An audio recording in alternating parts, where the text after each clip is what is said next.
doing paper 2 numbers. So we are starting with paper 2 numbers. So I welcome Wanyange girls to take us through the first presentation.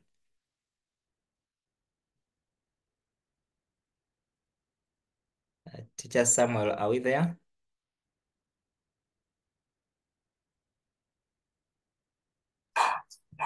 Thank you, sir. In the next 2 minutes, we can present you next question. Oh.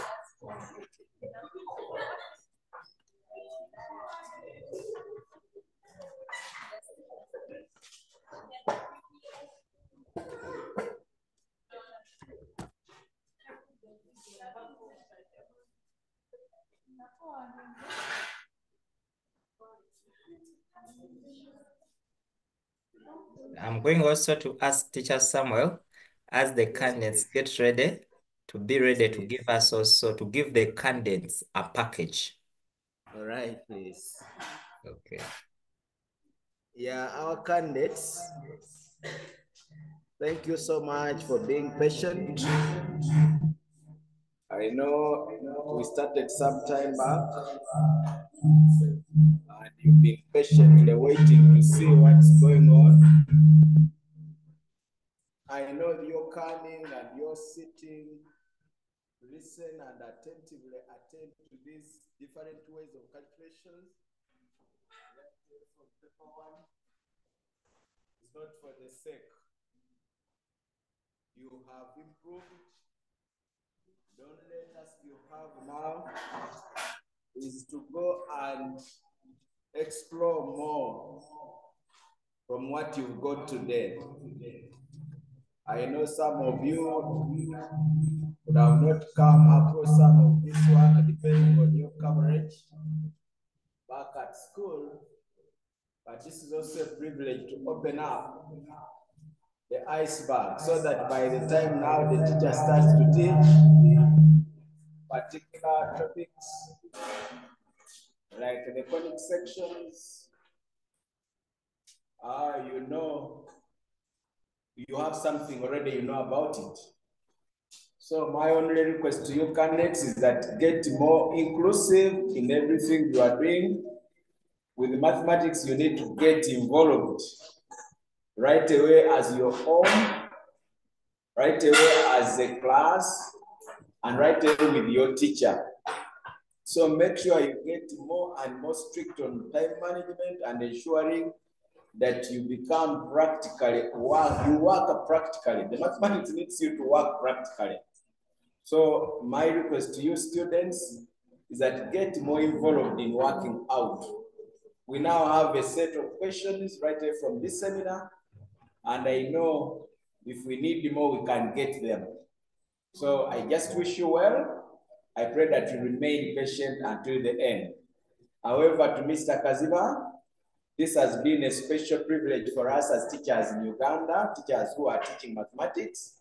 It is good that you planned this out, and I know it is going to take us to better levels. May the mighty God bless you.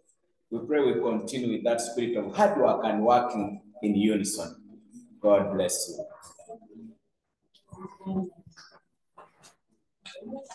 I want to thank you for this opportunity. My name is Ogoro Patricia, and I'm in senior 6. I'm going to take you through a mechanics number and a projectile motion.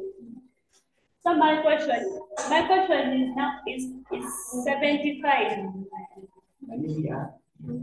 So it reads, a particle is projected from a point on level ground such that its initial velocity is 60 meters per second at an angle of elevation 30 degrees and taking t equals to 10 meters per square second. Find A, the time taken for the particle to reach its maximum height. Then B, the maximum height. C, the time of flight. Then D, the horizontal range of the particle. going to start by drawing the sketch. Thank you. So you label, this is X, this is Y. So we are going to project our particle at this point, and it's projected through an angle of 30 degrees, and the initial velocity is 60 meters per second. And our height is h, and at maximum height, our vertical component is 0. So here they give us the range. This horizontal is our range. So our question. So I'm going to summarize the motions, the horizontal and vertical motion. So our horizontal motion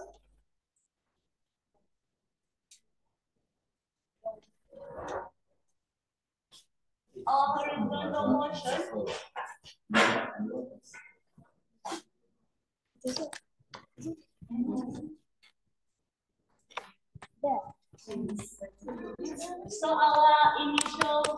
our velocity for our horizontal velocity, so we are going to move in an angle. So we are going to take it as 60 cos of 30 degrees.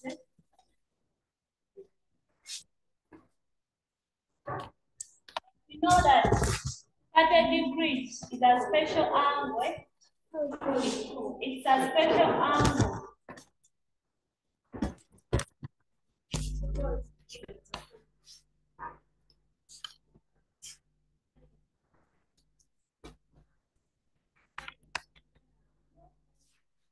Cos 30 is √3 over 2. √3 over 2. So we shall substitute it. So when we divide here, 60 divided by 2, we shall have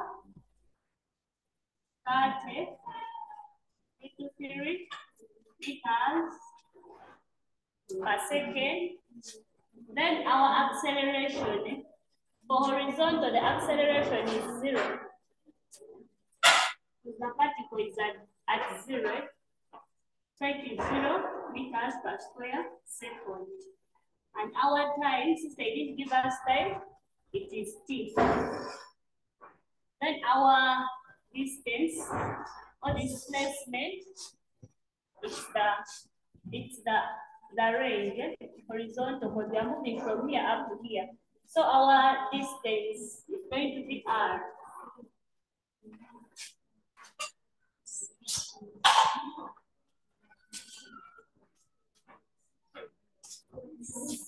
So I'll summarize for the vertical motion. Then our U vertical, the UI vertical component, it's going to be, because we're going to go through a gap. So it will be 60. Moving. When it's a gap, we take sine 30. So UI will be since 30, again it's a special angle that there it could be sine of 30, it will be a half. So we shall take, when you divide 60 by 2, we shall have 30 meters per second. And our acceleration, it was given in the question as use G as 10 meters per square second, but we know acceleration, okay, since it's vertical, it's going up, so it's opposing the acceleration. We know that acceleration has to fall down. That acceleration due to gravity, but since it's going up, we shall consider a negative acceleration. Then our time is going to be t. Then our distance, vertical, its height, its age. So we shall take age.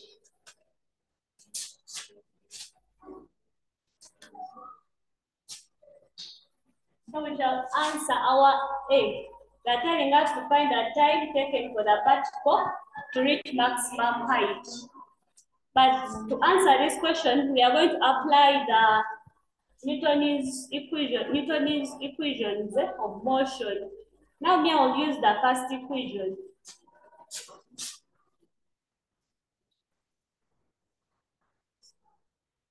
So I'll consider the vertical motion. If I want to get the time, the maximum time, I'll consider the vertical.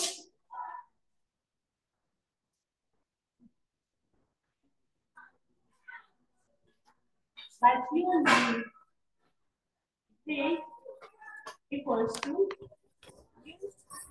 plus 80, the first equation of Newton's. Okay, that Newton's equation of motion, the first one. But I said I'm considering the vertical motion.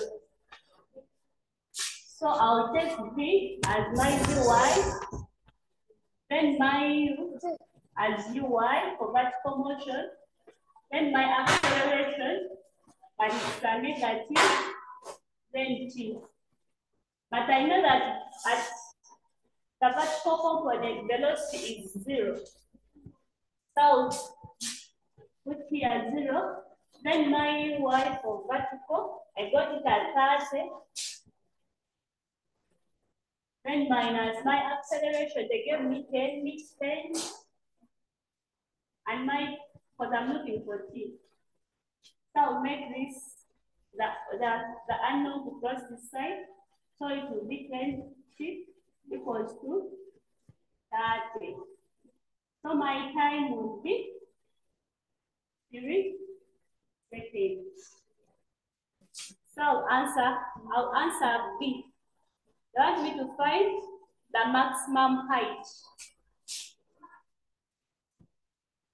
They want me to find the maximum height. Maximum height. So to get maximum height, because I will consider the vertical motion because it's where height is located. So I'll consider vertical motion.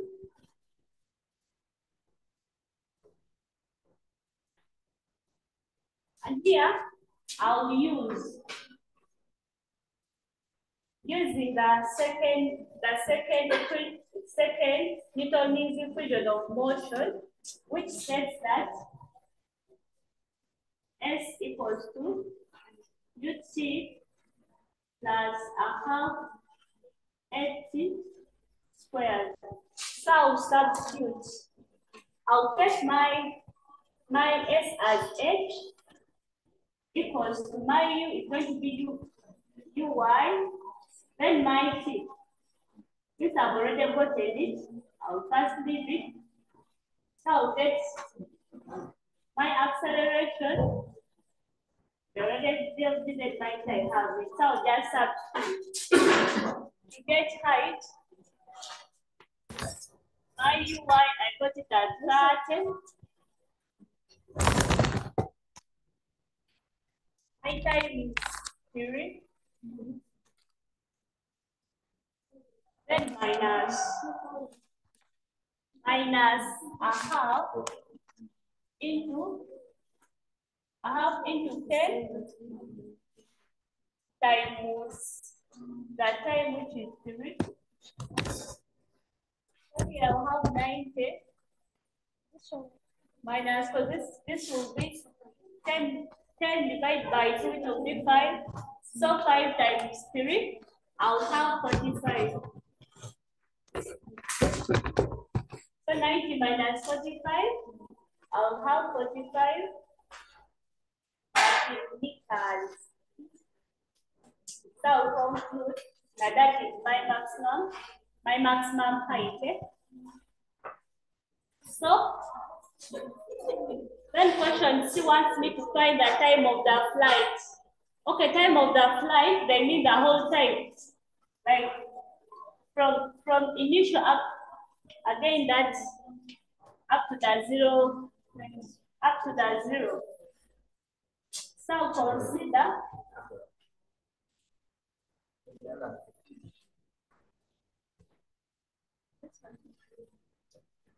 it's 45.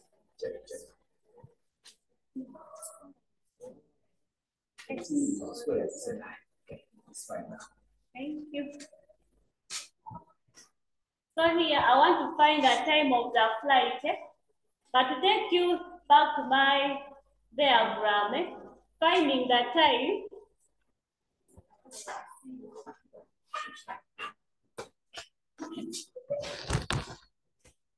Okay, here I want to find the maximum time. The maximum time of the flight from here up to here. So here, but I know that here I've moved on the horizontal, I've moved the R distance, then on the vertical, which is at 0.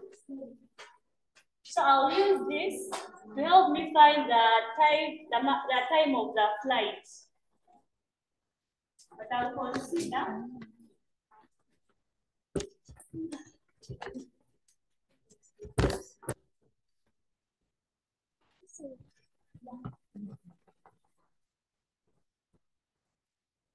so I'll using the second equation,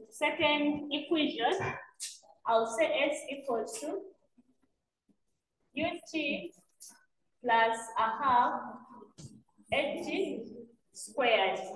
But as I say, my S, because I'm taking vertical motion on the horizontal, we did the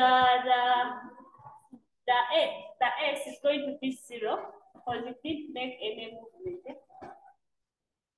So it will be 0, but I'll take you as my Y. Then my time, because I want to find the overall time, it will be T capital plus, we put here minus a half. Then my acceleration was 10. Let me first leave it. Then G squared. So substitute. My UI is 30 T minus, so this is a half 10 T squared. So I'll have 30 T minus 5, because 10 divided by 2 is 5, then T squared. So here I'll factorize T because it's common. So I'll have T into 30 minus 5T.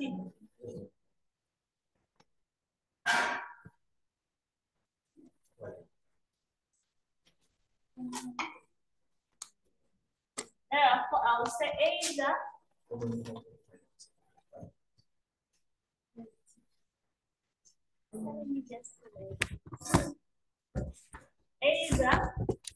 my T equals to 0 or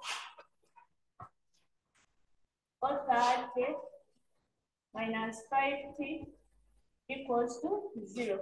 So this T, okay, this maximum, because this is from when the particle is still at initial, we didn't move, okay, the time was 0, because it didn't make any change. Then here, so I'll say 30 equals to 5T. So my T will be 6 seconds. That is my time, the time of flight. So my T They want me to find the horizontal range of the particle, that horizontal. Because on the diagram, I named it as R, so they want me to find that range. So I'll consider, since it's horizontal, I'll consider horizontal motion.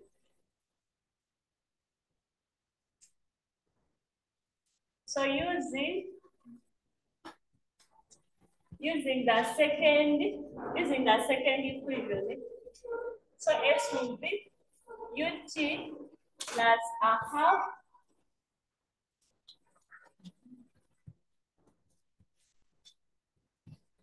UT plus a half FT squared. So my S is going to be the range I'm looking for. It will be equal to UX. Here we take UX because we're on the horizontal, taking the horizontal motion. Then my T is going to be maximum time. Because they want me to, the range is from the initial up to where again the particle, the landing point. So minus, then this side, I'll say minus, it's going to be plus a half, but the acceleration, it is 0 from my summary. It was 0. Since the particle didn't make any movement, and my T stuck so my range will be, my UX was 30 root 3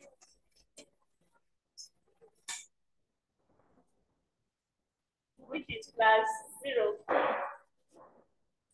So R will be 30 root 3 times my time for the flight, which is 6, which I got as 6. So my range will be 180 root 3 meters, since it is distance, it's in meters. Thank you for listening. Any questions? Okay, thank you very much. Yes, Kanjuchi has a question. Kanjuchi? Kanjuchi, unmute and ask. Oh. Okay, mine is not even a question, but I just have a suggestion. Yes. For that part C, she has done, instead of substituting in that formula, taking all that time, we know that the time taken for the particle to move from the point of projection to the maximum height is the same time it takes to move from the maximum height to a point where it lands. So instead of me using all that time to use that equation, why shouldn't I just substitute in that?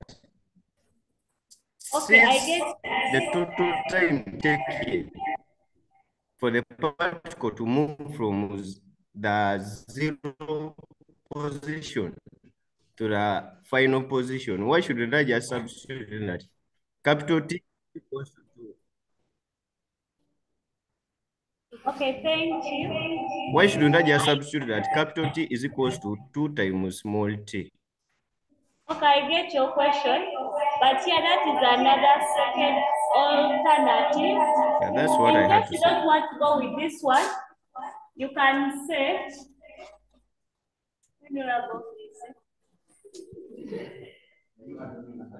yeah, you can say to get T maxima, okay, to get time for the flight, it will be twice the time at maximum height, yeah, because since since it is symmetrical, since our symmetrical, so the time from here up to maximum, it's the same time up to the ground. So yeah, it's right. You can say our time for the flight is twice the maximum height. Maximum height is the 5 describes the maximum time. It's not wrong also, it's 5. Thank you. Okay, thank you. Yes, Freddie Walker, ask. Okay, thank you so much, Wanyange, for that wonderful presentation. The students on the call, kindly do not forget, whenever the particle is projected, upwards, it is acting against the gravitation force. So we shall always have our G as negative, because we know that acceleration due to gravity always acts downwards. But whenever you throw something up, it means that it is acting against it. And also, please do not forget, do not cram those formulas. They just require you to understand, and they are never given in your logbooks. So understanding will help you to answer the question. I think we have looked at the lady. She really showed that she was understanding what she was doing. So please, we need to understand such that we are very ready for such questions when they come in the paper. So that is about projection. Please, it requires you to understand it very well. Thank you so much, dear discussant, and thank you so much for the good presentation. Yes, Peter Semtego.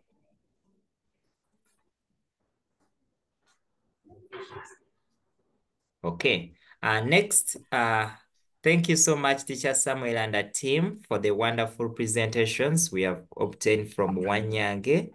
We are really very grateful for the service and everything. You're welcome, Mr. Kazo. Okay. Next, we are going to have Our Lady of Good Counsel.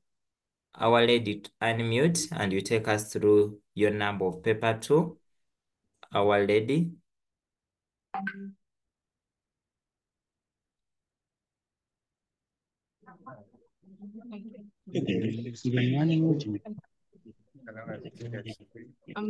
Please allow us to share the screen, please. Yes, allow us to share the screen, please. Yes, Thank you. all your devices have the rights. Okay.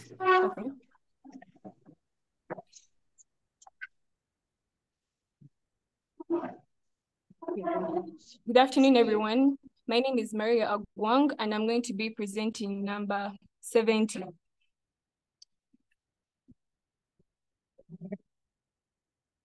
So, number 70 says, a tennis ball is projected with velocity vector 30i minus 1.4 j meters per second from a point P, which is at a height of 2.4 meters vertical above the horizontal tennis court. The ball then passes over a net of height 0.9 meters before hitting the ground after 4 out of 7 seconds. The origin O lies on the ground directly below the point P. The base of the net is X meters from O. So that's the simple sketch that I made. So now part A, they want us to find the speed of the ball when it first hits the ground, giving your answer correct to 1 decimal place. So first off, I'm going to explain the theory when a tennis player is serving out the ball. First off, they're at zero angle, so there is no angle of projection. So I'm taking my projection to be positive, upwards. Okay, like the upward projection is going to be positive. So meaning all the displacements below the zero line are negative. But the vertical components of velocity and acceleration are acting downwards. So I'm going to take them to be negative. So we start with our part A.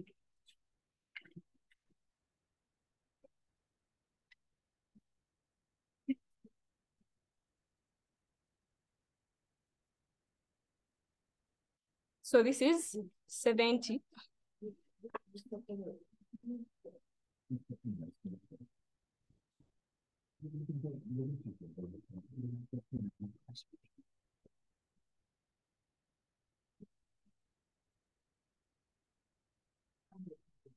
So we're starting with 70 part A.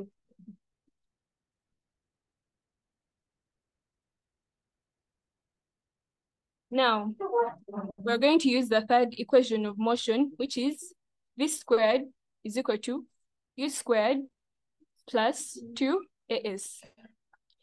But now, the position vector they gave us a position vector as, for velocity, they give it to us as, I'm going to write it this side, 30I minus 1.4 J.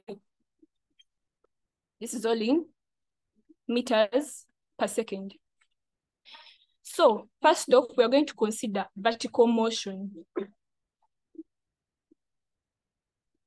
So now, when we are considering vertical motion, first off, our vertical component for velocity is negative, as we stated in the theory. So v squared will be equal to negative 1.4 all squared. Now, remember what we said, our acceleration and our displacement are acting vertically. They are vertically below the projection. Henceforth, they are going to be negative. So this is going to be plus 2.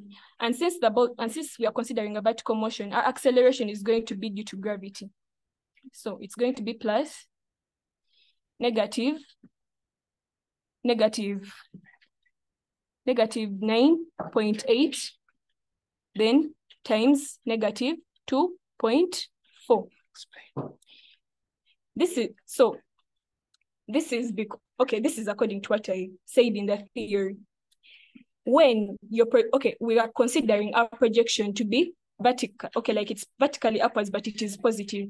So meaning the vertical distance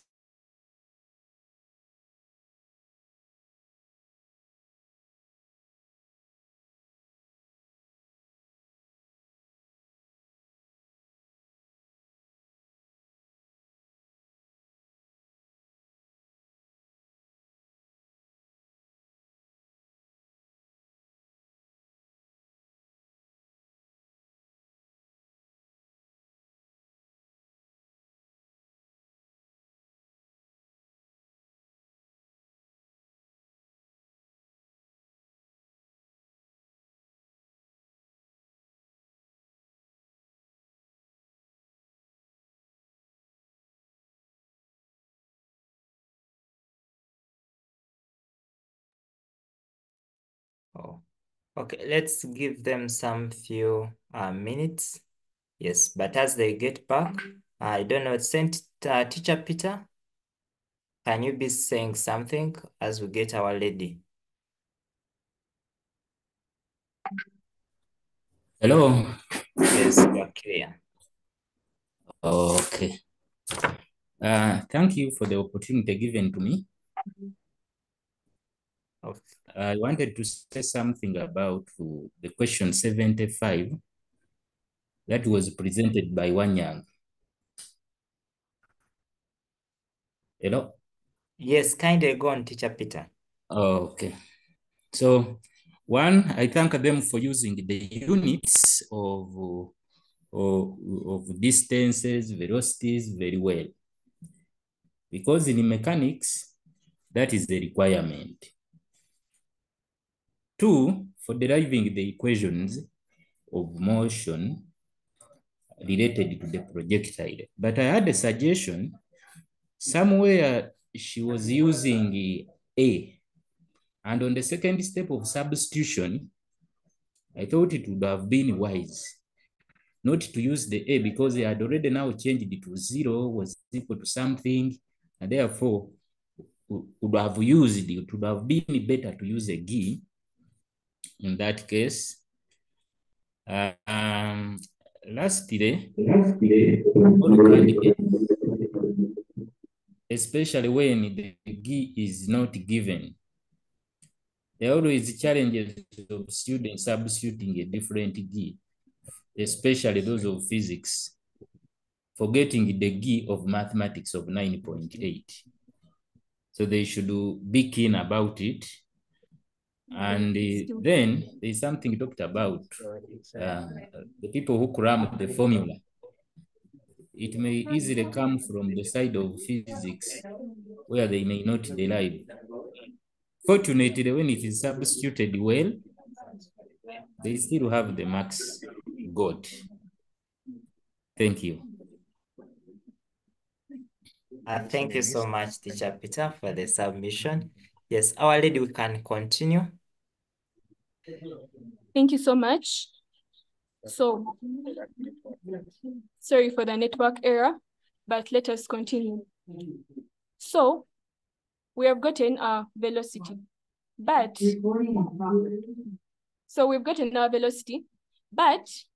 remember, according to the theory that we stated, our velocity is according to the vertical motion. So we're going to write our position vector as the position vector for velocity as v is equal to, this is going to be 30I minus 7j. Now I'm going to explain that one.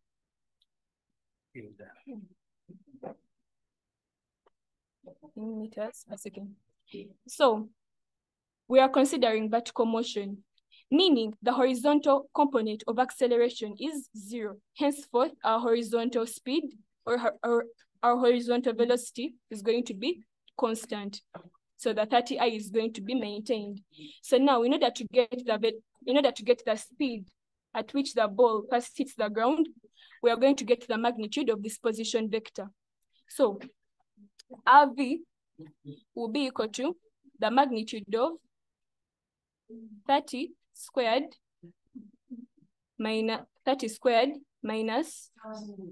plus negative 7 squared.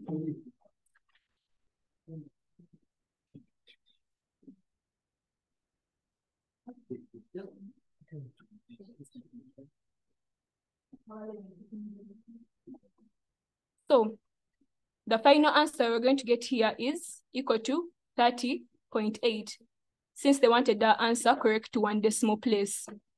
And that was part A. So now we go to part B.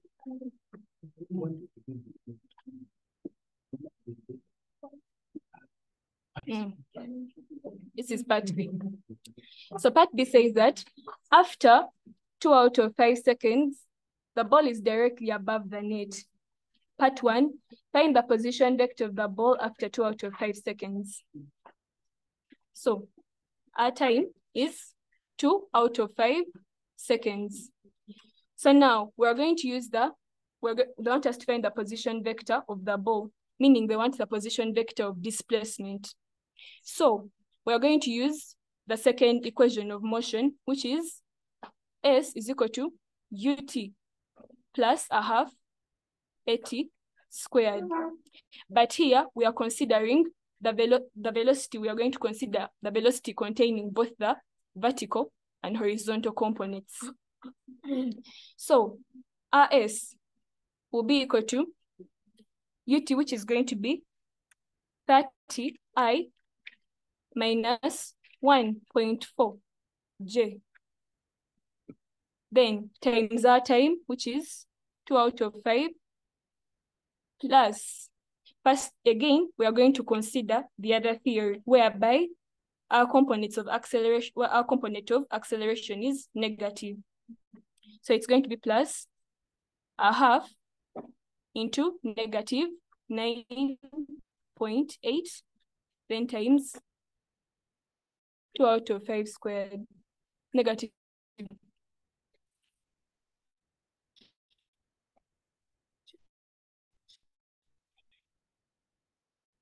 So this is going to be J whole squared. So when we simplify this, we're going to get here, we're going to get 12I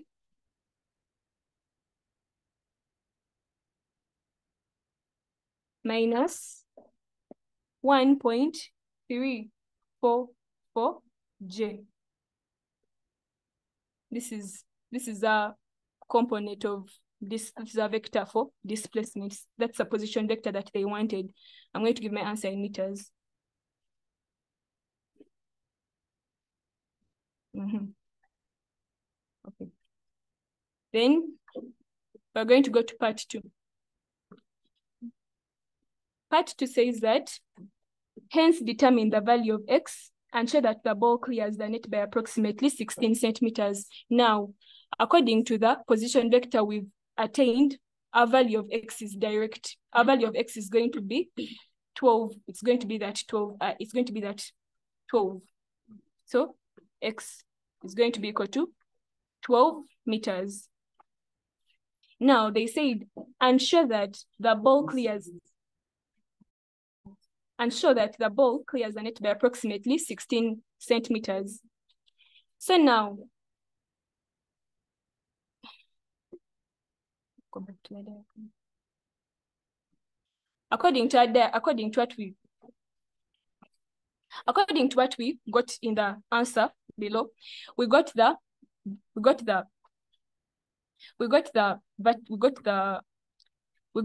displacement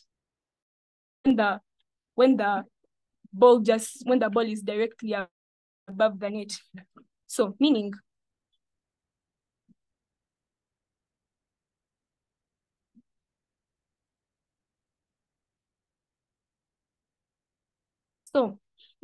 that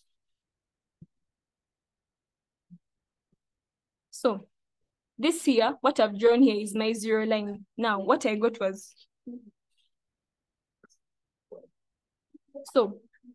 what I got here, this is my zero line. You understand? So what I got, according to the position vector that I have the other side, this distance from, I know the space is quite small, but this distance from here to around this side here, this one here, this is the 1.344. This is because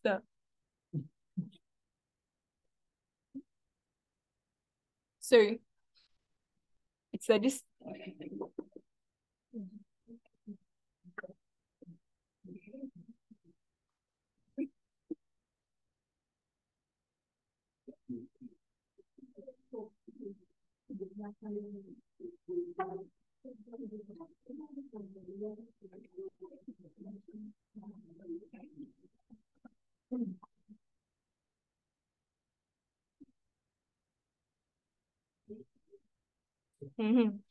So the displacement that I got is from here to here. This is from here to here. Now that is 1.344. Now the negative that we have the other side, it's because it is below the zero line. So what they want us to show that the ball clears the net by approximately 16 centimeters. This is what they want us to find, this one here. Now that's what they want us to find. So what we are going to do is that we are going to get this entire 2 points.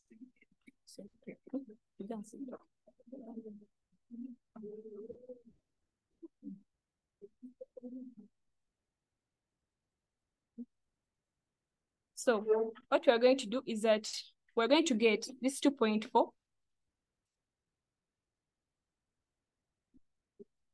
So this is that displacement of 2.4 is what we have from here to there.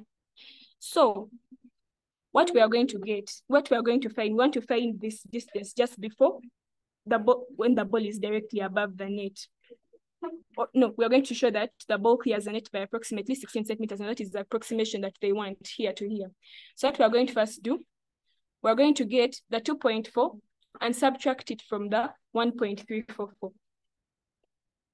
Then after, in order to get that approximation that they want, we are going to get the entire the height of the net and subtract it from the answer that we are going to attain after the subtraction between the 2.4 and the 1.344, which I'm going to illustrate.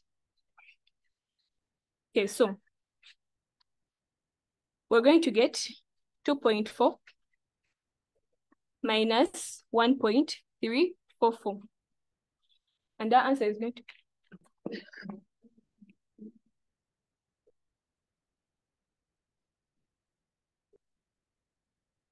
answer is going to be 1.056. This is in meters. Now to get the approximate distance at which the ball just clears the net, we are going to get, so the distance will be equal to 1.056 minus 0.9, which is going to be, which this 0.9, according to the question, is the height of the net.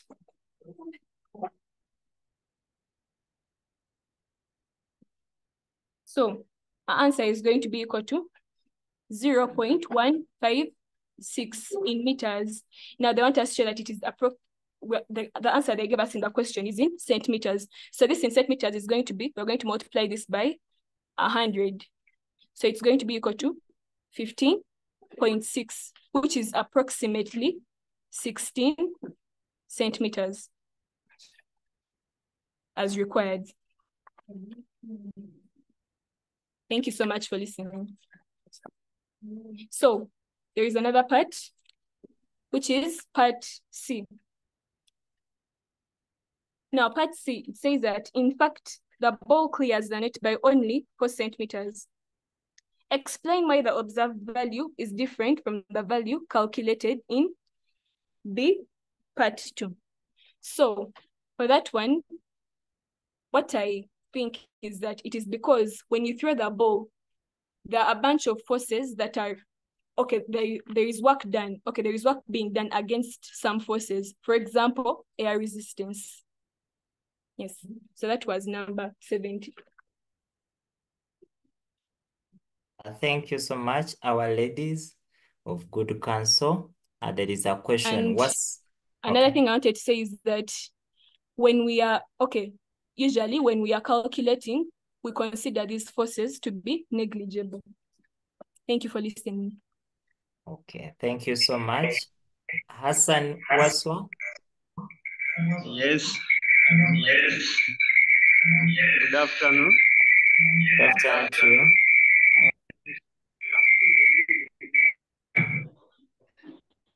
I have a question here about why do you change that one in centimeters? Yet we are having they gave us in meters. That's my question. Okay. Our lady? I beg your pardon. I really didn't get the question. Okay, he was asking why did you change to centimeters yet it was given in meters? Because according to the question, the approximation they have given us is in centimeters, and we are proving that the ball clears the net by approximately 16 centimeters. So you have to convert from meters to centimeters to prove the answer. Okay, thank you. Yes, yes, kindly check part B, Roman 2. The approximation, they wanted you to have it in centimeters. So kindly just read through that question. Last Lenovo.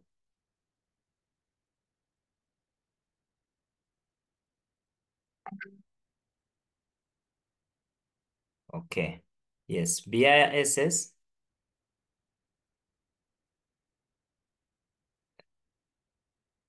Okay, now, guys, I'm going to request you that you first go back to the first part and then scroll slowly such that people can be able to take some screenshots. But I know you're going to share with us that work.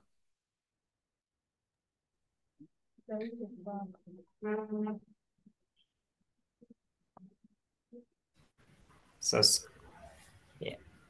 Now, in this week, I think one of the topics we shall draw on is going to be on projectors. This week, since we have some sessions in the evening, we shall dedicate one session to only projectors.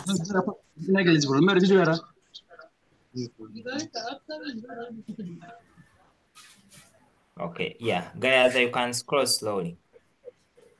You can scroll slowly downwards such that people can make a follow-up.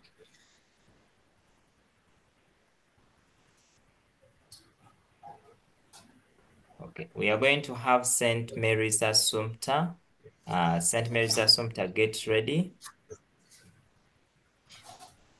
But I'm going to ask Gayaza to convert that into maybe a picture or PDF, and then you share with us in the chat the solution.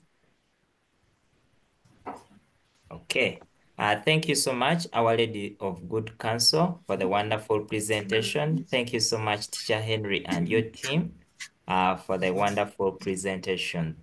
Let me now ask Guru Ame, sorry, is it St. Paul?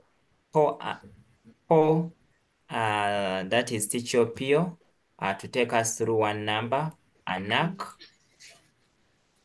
Anak, kindly take us. Okay. Okay. Okay. Yes, Teacher Pio and your team, Popo, Anak. Okay. In case we are failing to get Teacher Pio, we are going to go to St. Mary Assumpta. St. Mary Assumpta. But the video is not. Yes.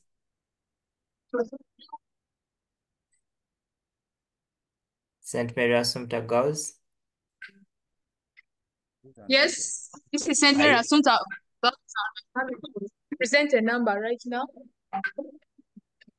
As we adjust the camera, may you please give us a minute.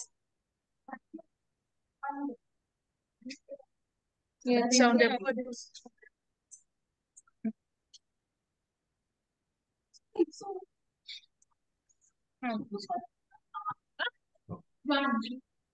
Okay.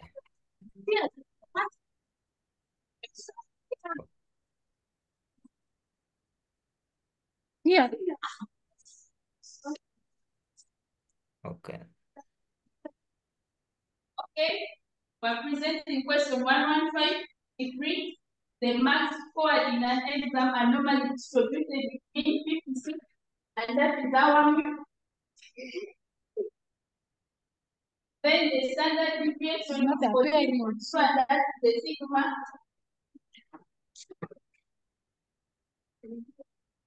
That will find the probability that the time can pick at random scored between 62 and 72.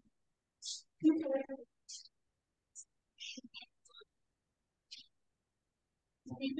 62 and 72. So we are going to standardize. So we have the sigma that was given, I mean the standard deviation. Then we were fighting for the standard deviation that was given into a standard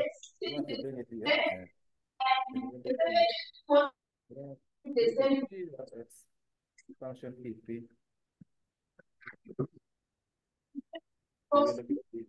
Practical 62 and an hour minimum is 56. Then I'm going to divide it by the standard deviation, which is 40.2.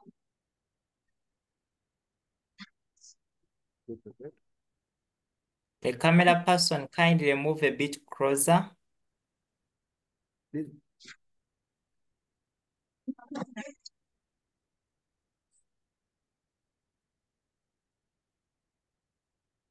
one has again. Yeah, again. Is what when you standardize it, it's going to come up with. And I hope everyone is spreading this to her calculator. So if you standardize and divide, okay?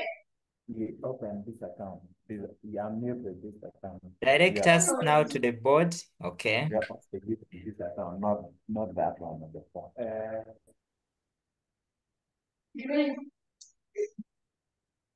And then we get our value we're going to read this from here. Next. The next one, 287. So we're going to represent it. So now, when our power puts the probability down,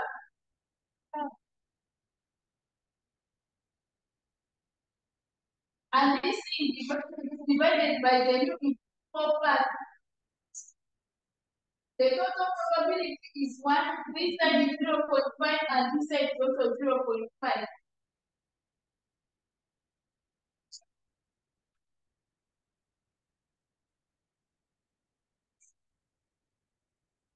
So all our values are lying on the positive side from here. Okay. The first one is 0.43.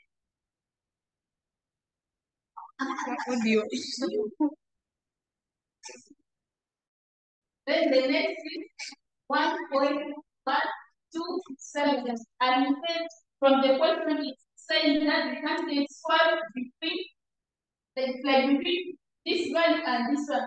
So we're going to say this part.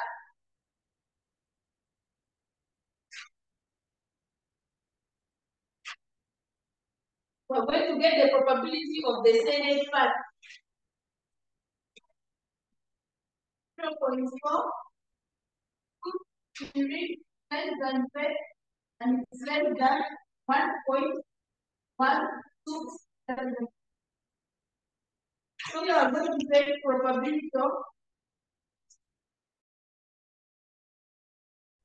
is less than 10 and it's less than this value, because when you put it from the mathematical, this value will be greater than this. And the probability of 0 is less than 10 and 0.4. So members are going to read it from our notebook, and it's on page 50. And it's on page 51. So we're going to start reading the first value, which is 1.17. First come to the first column to check where your 1.1 is. Is everyone there? Yes, after checking where your 1.1 is, you want to check under 2. 1.1 under 2. The 2 is either where it goes, and what you have to know is that these numbers are not in the right order. For you to get the right value, you must count, and if you count from the first value that has been given to 1.1, you count how many they are. Let's count 1, 2, 3, 4, 5, 6, 7, 8, 9, 10, 11, 12. So it's the 12. Then you come to under 2, you also count 1, 2, 3, 4, 5, 6, 7, 8, 9, 10, 11, 12. And you get it is 0.3686. So to that, we're going to add 7. And check the 7 where it is written add. And again, you come and check where the 1.1 is. Plus the 12 value. Then you come and also count it from under 7 where it lies. So under 7, the values have to be 240 pieces. Then you add whatever you've gotten from the first side. You also give us 0.3704. Then you come and do the same to this other value. Then you come and do the same to this other value to be a minus and 0.1639. After that, give us the probability between 6 and 7, and the value is 0.2605. Then you indicate in your picture of the examiner what you have used, and as for us here, we have used the table. So this is your probability. Now we're going to the second part, that at least 40. At least 40. It means you're going to get the probability of X and it must be at least, it means from 40 and above. 40 is our least number. So I'm going to standardize it also. The probability of is less than 40 minus the new that was given, and then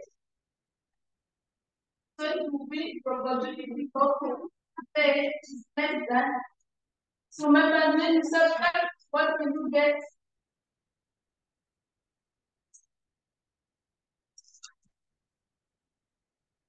S6.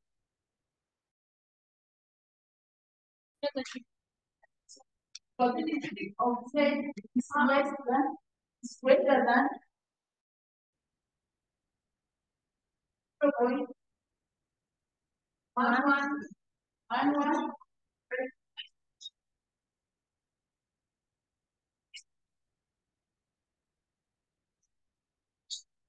Negative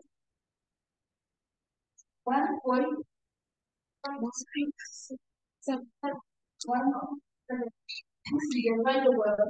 And also when you plot it like this, so when the first part you are going to plot it with the probability curve.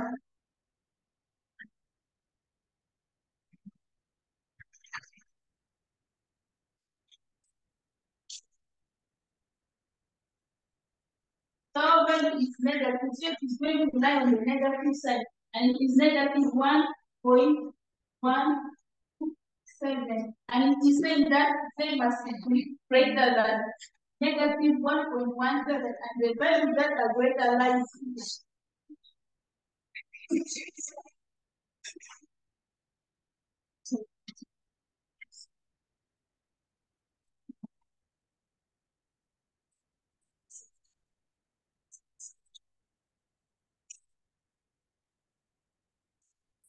Okay.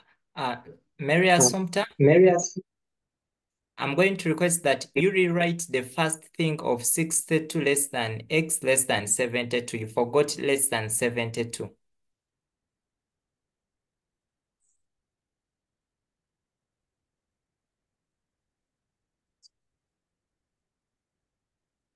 Okay.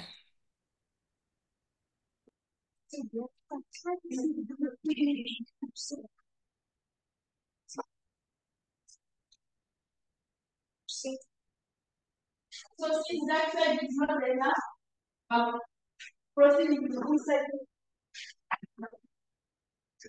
So from this side, from this side, all these values are greater than the negative 1.127. So are getting the probability of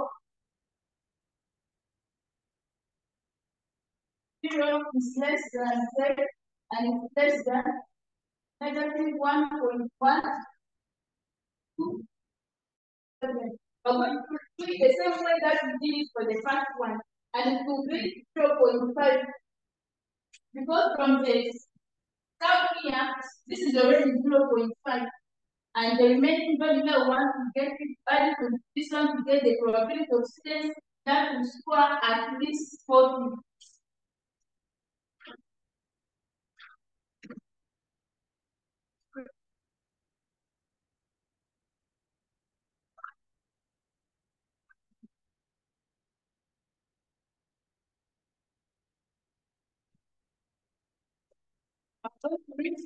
But we are looking at the negative side, we are going to reach 1.1. So if you are to take, we have already gotten the value that we are going to use to consider. We should not waste a lot of time, and it is 0.1. 0.7, 0.7, so when you add 1, get 0.7.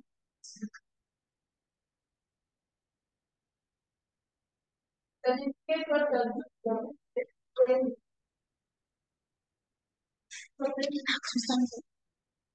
any question?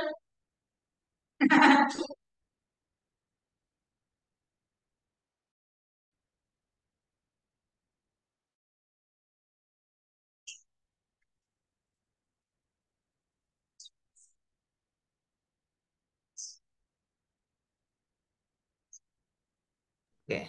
Let me just pick one question from Samsung. You can ask.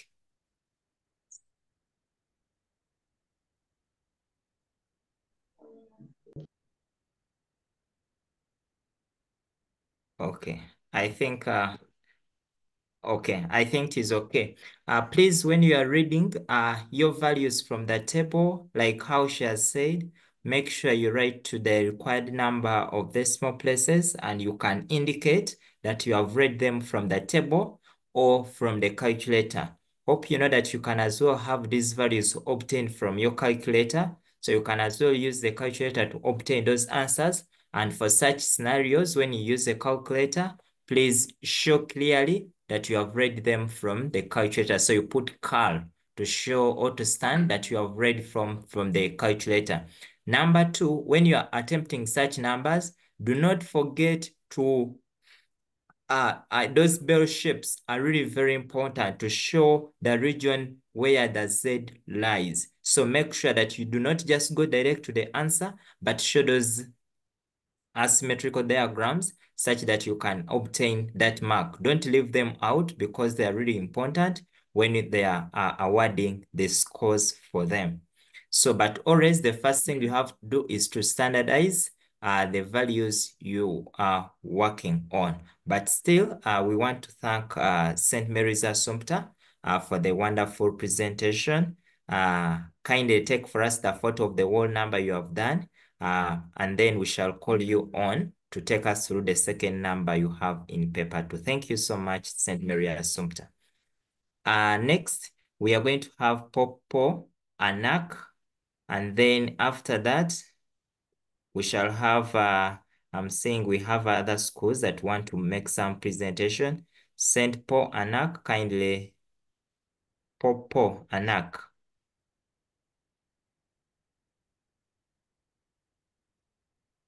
Okay. Hello. Yes. Yes. This is Popo S.6 Anaka. Samuel Opio is the teacher. We have some presentation. So we are starting with the question number 101. So with me, I already have the presenter ready to start the work. So let us welcome him. You're welcome. Okay, dear members of the country, this is for Francis Elijah from Popo S.6 Anaka, presenting question 101. So to start on,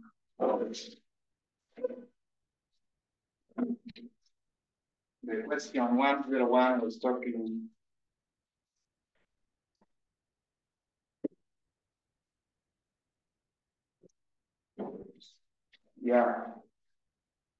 So the question was, we are having this small table giving us the length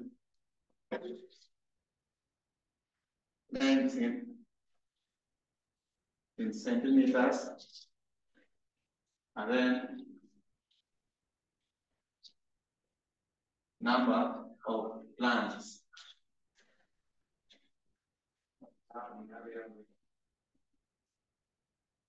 So in an agricultural experiment, 320 plants were grown on a plot.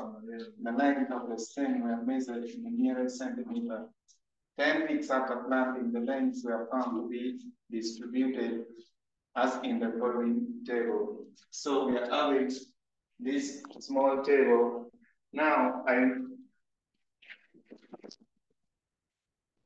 the table is ranging from 20.5 less than or equals to x, which is less than or equals to 32.5, and the numbers of plants that was found was 30. And then starting from 32.5, less than or equals to x less than or equals to 38.5. The numbers of plan was 80. And then starting from this one, 38.5 less than or equals to x less than or equals to 44.5. Okay, the numbers of plan was found to be 90.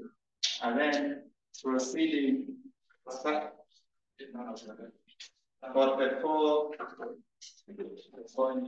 less than or equals to x less than or equals to 50.5. The numbers of plan that was found was 60. And lastly, from 50.5 less than or equals to x less than or equals to 68.5. Plan were also 60. So the first question is telling us to calculate an estimate of the mean of the range. So we all know for this statistic question, for us to solve it means that we have to start by tabulating the table. And in our table, we already have the length. So probably we will present it with only some few symbols here. If I have here, okay, this length was already in x centimeter. So I will just put here length, and then in length, so from here they are already given us the width or the interval within which the length lies. So we will no longer put this x in the middle, but rather we'll just write the point for which the length lies. So this one, the length was starting from 20.5 to 32.5. And immediately from here we get the frequency. And the number of plants that were found was 30.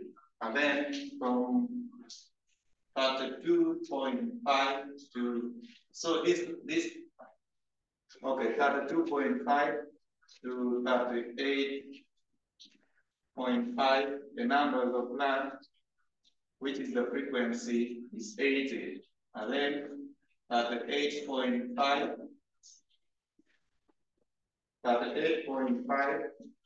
to 44.5, frequency was 90.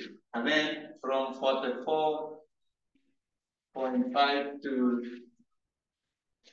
50.5, plants were found to be 60. And then lastly, 50.5 to 68.5. And this one was found to be 60. But since we have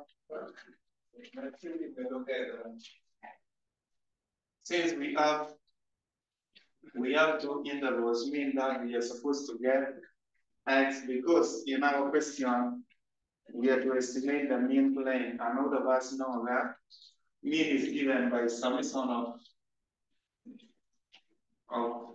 of the interval of the average of length and the frequency, the product of the average of the length and the frequency. So it means that here we are supposed to get the average of the length.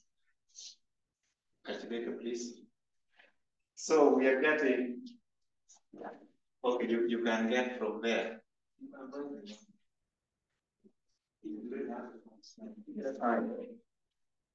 So according to how we are tabulated, we found out that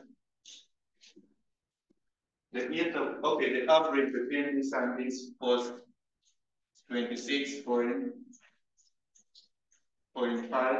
and then this one 5.5. This one is 41.5, and then this one is 47.5, and this one is 59.5.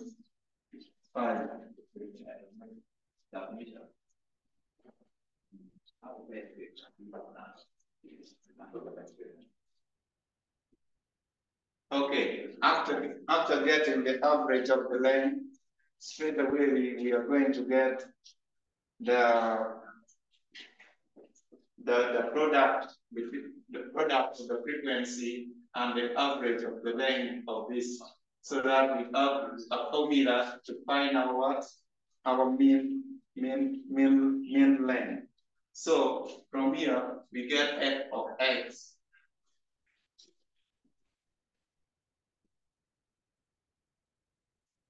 Christians. Okay.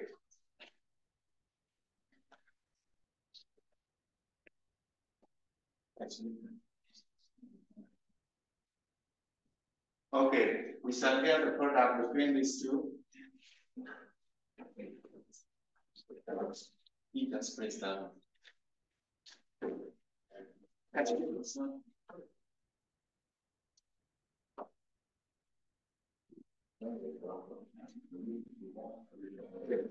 This one is 700 and sorry. 795.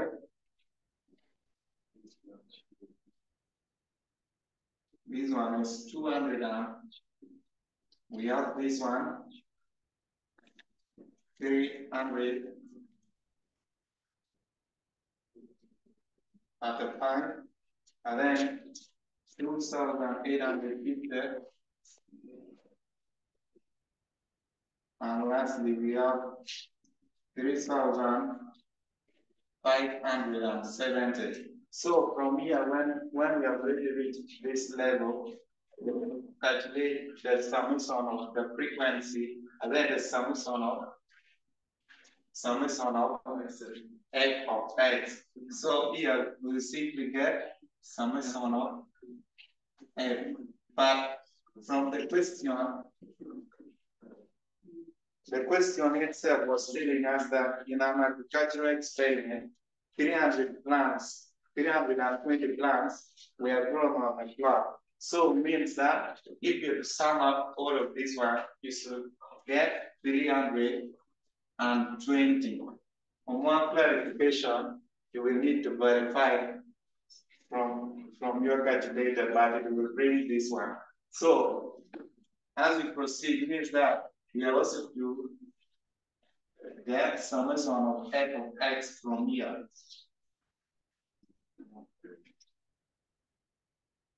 And upon calculation, so I believe that you will get something like this one, 13,790. So this one is the summation of the frequency, and this one is the summation of the product of frequency and the average of the length given by x. So our first question, Roman number 1, will now be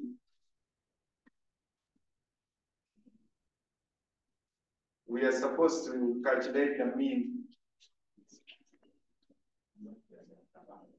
Popo, make the correction. It is 2,840. F of x, the second thing, when you multiply 80 times 35.5 is 2,840. It's 8, yes. 2,840. Yes. Okay, thank you for the correction. So, okay, let's continue. So when we are getting the mean in frequency like this, we'll get this. Okay, it is given by summation of f of x divided by summation of f. This one is provided the assumed mean is not given. So it be that assumed mean was given, then we are going to add plus the assumed mean. But since this one assumed mean is not given, so we will proceed from here. So I will have 13,790 divided by 320. So if you calculate it well, you will find that our mean given by this one is 43.09. Now, for this case, if they are not given the number of GPs to use, you can give it to 2 GPs, which is allowed. So this is where the first question, A Roman number 1 will ends.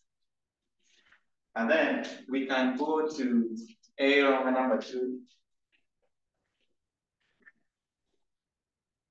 So A Roman number 2 was in need of us finding the median. And in finding the median, we will consider the class with the highest frequency. Class with the highest frequency. So in this one, class with the highest frequency. Okay, before that one, we first consider the number of plants. So we have the total of 320 plants, but in finding median is given by lower class boundary of them.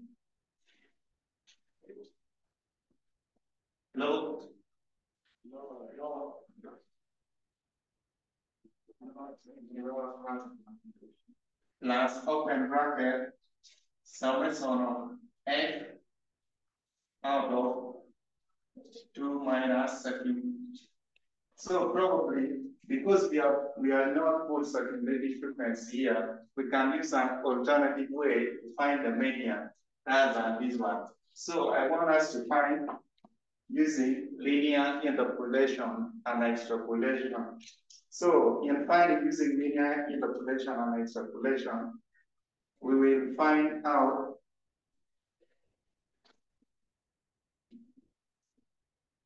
all it needs take us to find what there is a cumulative frequency. So for this case, let us have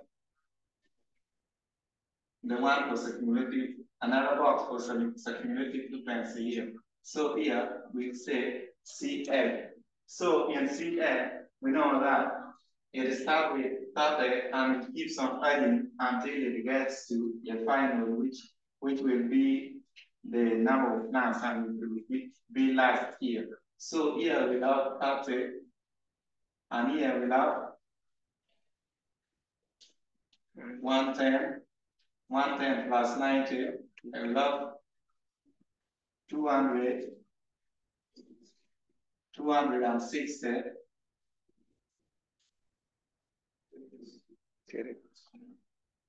Yes, then lastly, 320. So I can get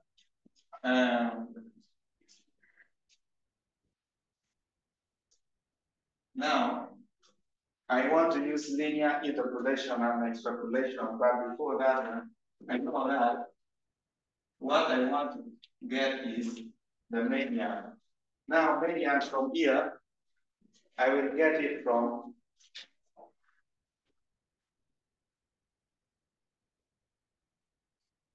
when I'm using linear interpolation and extrapolation, I will have the length and the circulating frequency.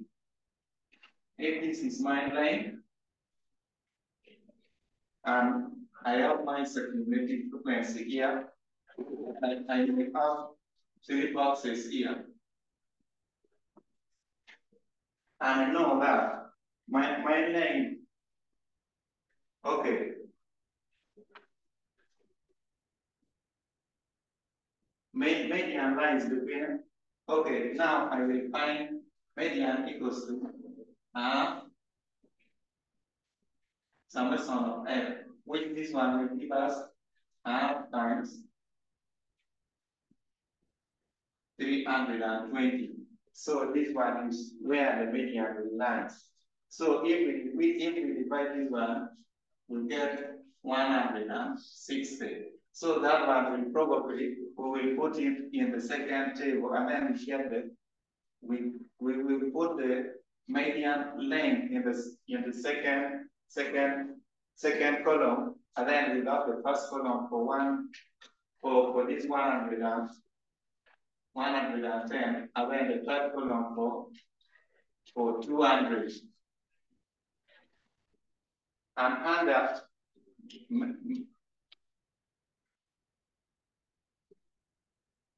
you will pardon me.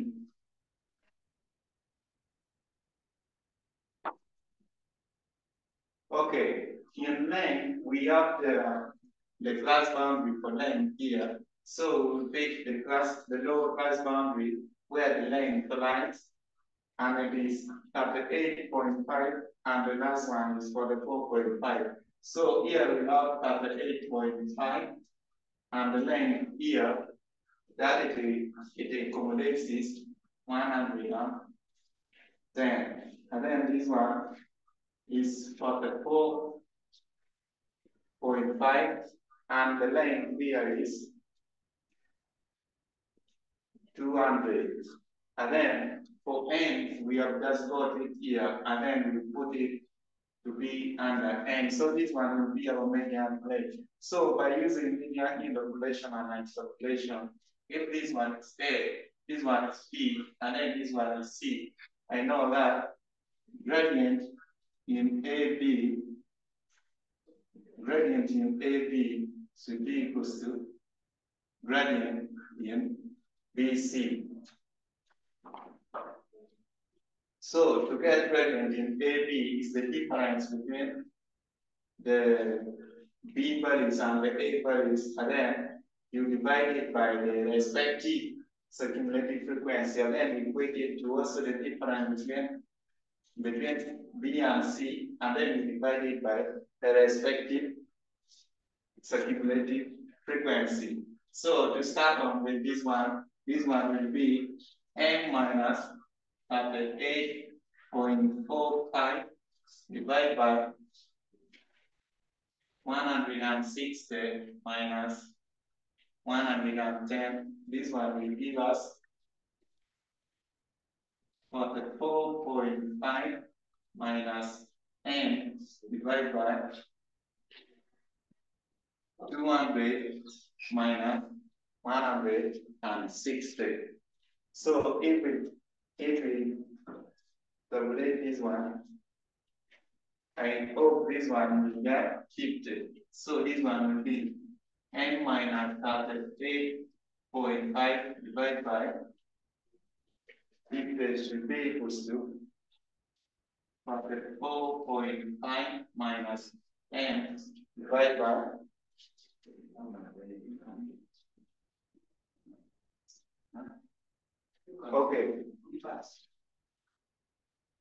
out of 40. So from here, we will cross multiply both sides, and then I have here 40 in bracket n minus 38.5 should be equals to 50 into 44.5 minus n. Now we can open the bracket from here, and then I get 40n minus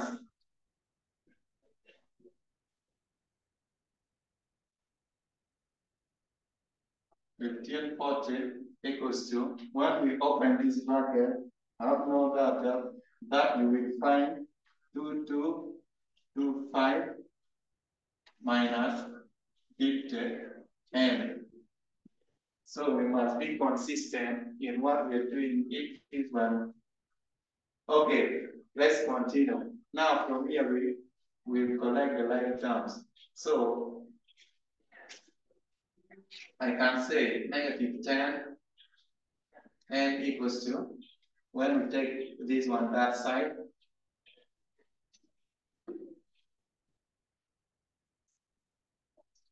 this one is 90 m equals to 3, 7, 6, 5. And then from here we can get m to be 41.83, and this one is in centimeter.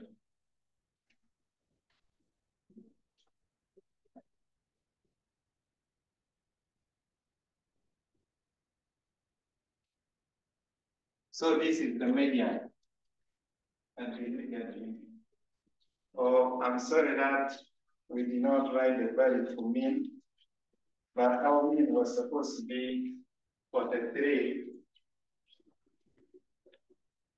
Oh, I wrote it. Okay. I see this one is 43.09, and this one, okay, they say the mean plane, so mean that it is also supposed to be in centimeters. So this one is asked for the question, A Roman number 1 and 2 is concerned. And then the next question is demanding us to display the given information on an histogram.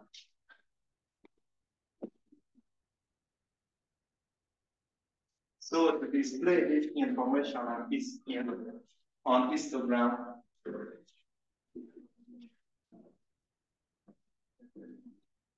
we know that histogram is frequency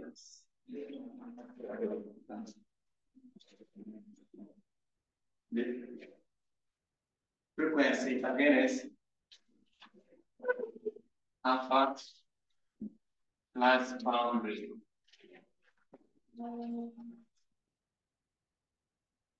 So we make this effective order. So when we check on our frequency, the highest frequency was 9. It means that we can make this one. We can start from 0, and then we come to, probably we can make it 20,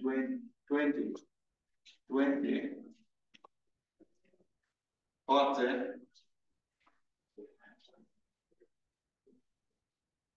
60, 80, and then 100, and then upper class boundary.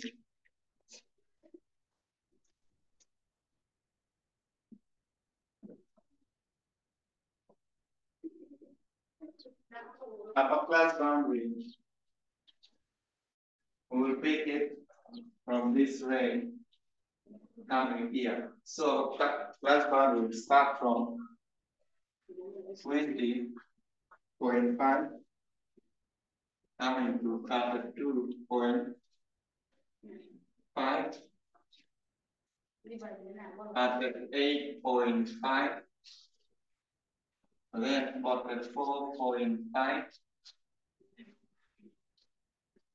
50.5, and lastly 68.5. So this one we can now, okay, we can adjust on this one. So when we come to plot, we will take the, okay, we will take the range from 20 to 25 to give us the first frequency. I know that between 40 and 20 is where 30 lies. So probably I come and explain it, or not on a graph paper.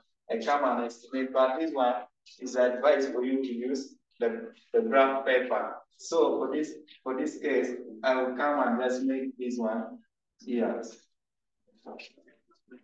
So you make it seem clearly, and then you proceed with from 32.5 to 38.5. The frequency was up to 80. So you come and look where 80 is, and then it's up this one.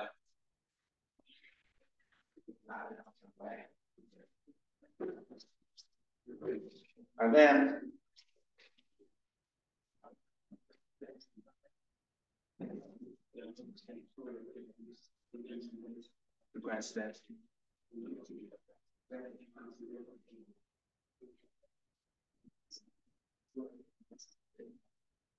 okay. Condition for this one, okay, need us to find frequency density. If the class weights are not the same, like for this case, our class weight, they are not the same. Because from 50.5 to 68.5, so probably this one will be out of bounds. So we will not use this one. So we'll read frequency density again is upper class boundary. So another thing that we need to find here is now.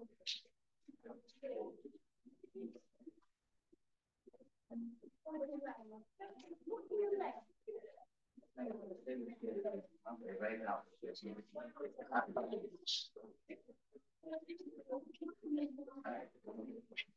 So another thing, you have to get the frequency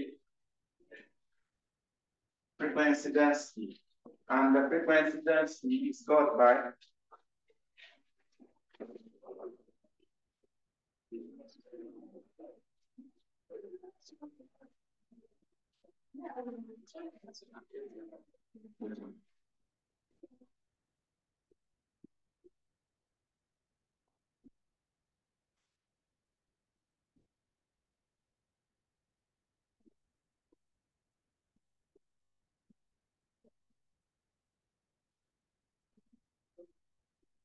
frequency density, if we tabulate it, means that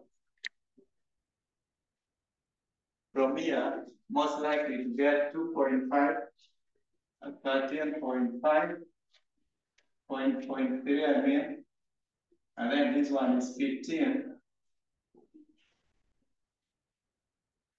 and this one is 10, and lastly, this one is 3.3. Frequency density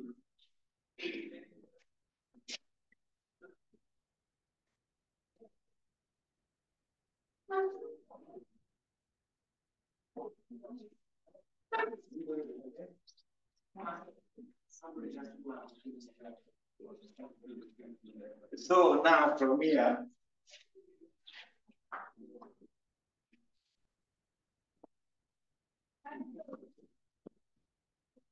so now frequency density.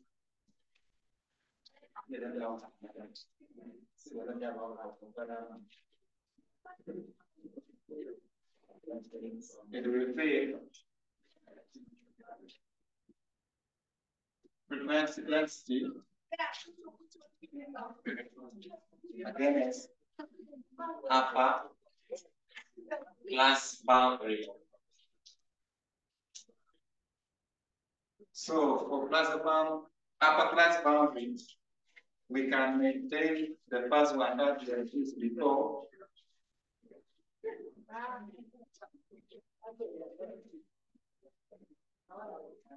Starting from 20.5 to 32.5, and then 38.5, going to 44.5, coming to 50.5, and lastly 60. 8.5. Okay, for the frequency density, you will choose a good scale for it. Now, for us, we are choosing the scale of, we can use 3.3, an interval of 3.3. So it means that here we have like this. So if this one is 0, 3, this one will be 6, 9, 12, and 15. This one is an extra. Now we come and plot our, this one is an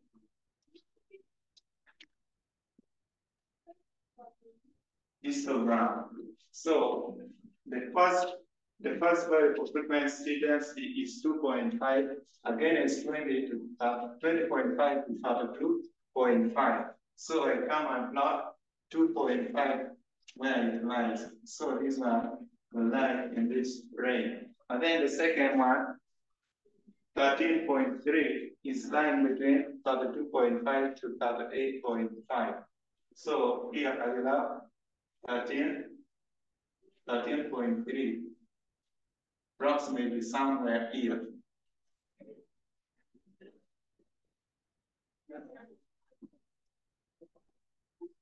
And then the next one, we are having 15 in the range of 38.5 to 44.5. So I will have my thing drawn here. And then last, okay, I have 10 also.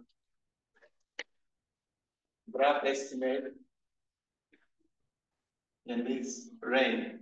And lastly, 3.3 in the range of 50.5 to 68.5. So I come and estimate where 3.3 lies. And then I make this drawing.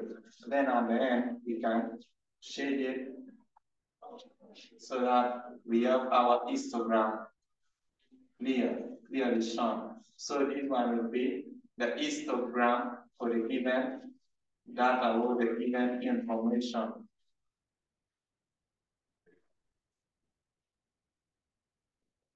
So if I will make a conclusion to question 101, unless there is any question. Thank you so much for the presentation. I want you to get back to your graph, and I want to make it a bit more clear that when it comes to histogram, there is no need for you to do the shading.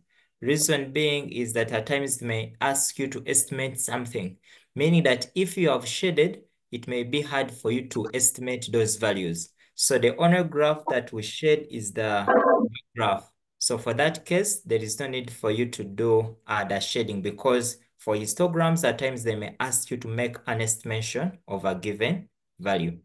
Then I also want you to take us through the first step where you wrote the mean, the formula for mean. The cameraman can take us there. Now, when you look at what you wrote f of x. So when you write f of x, it is different from f times x. So mathematically, someone who reads mathematically, he may think that you wrote f of x, which makes the formula a bit wrong because we are supposed to write, perfect, yes. So that one, you can also check it out. But thank you so much for the good presentation.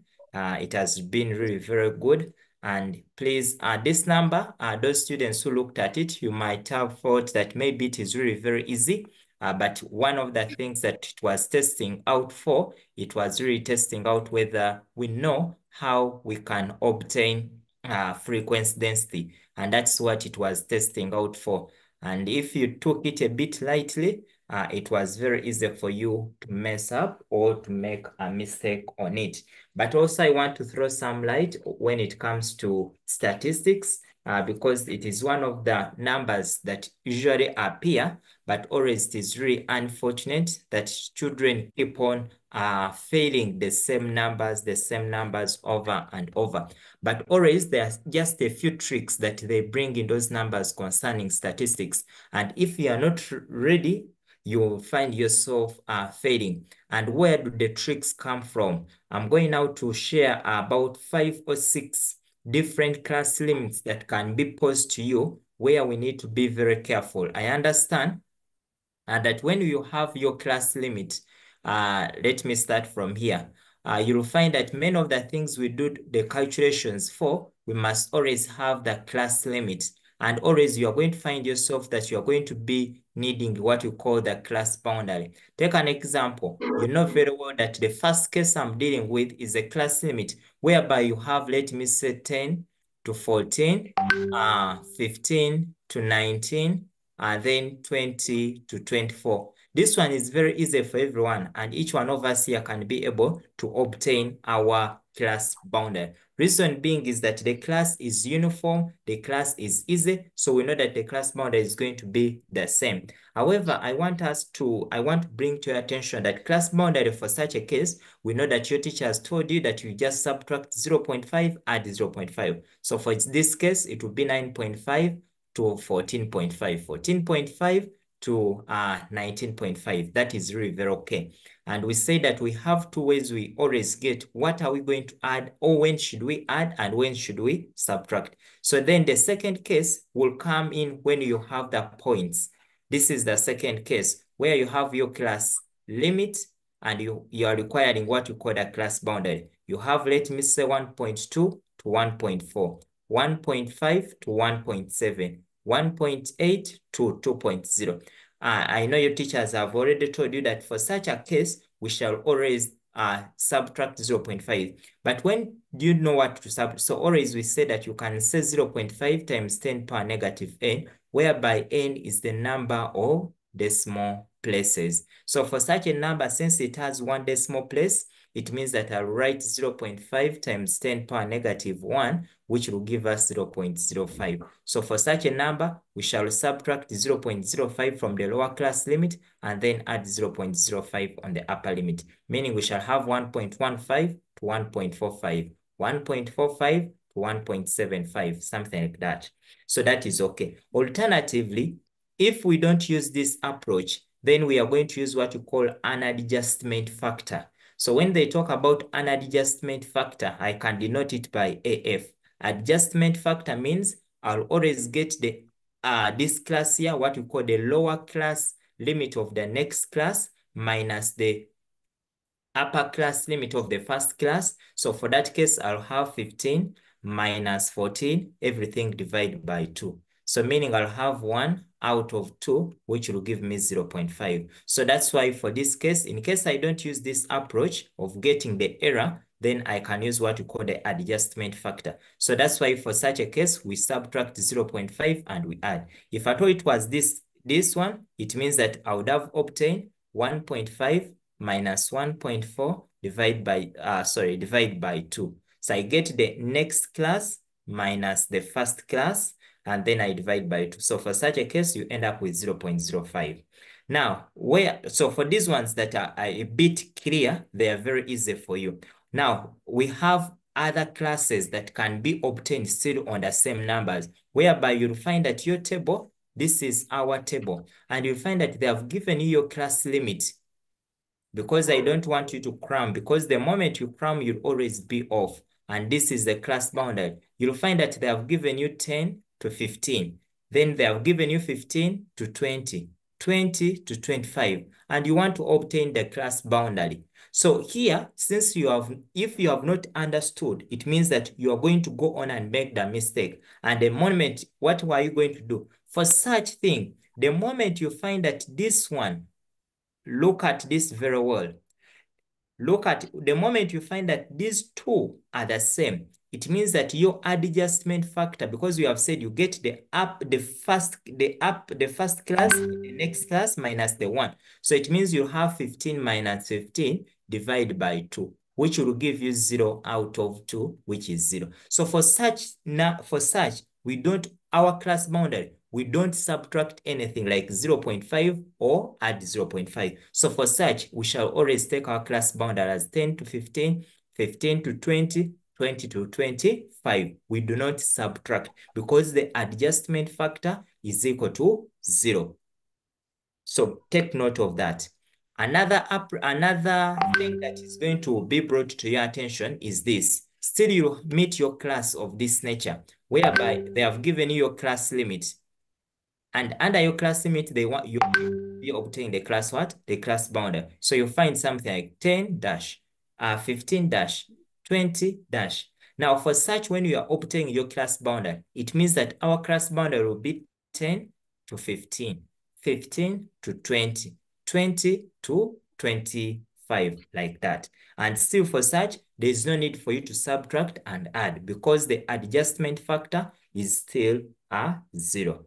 The fifth one is the one of this nature. I'm giving you all the possible kinds of classes that they can give you, such that at least you are well conversant.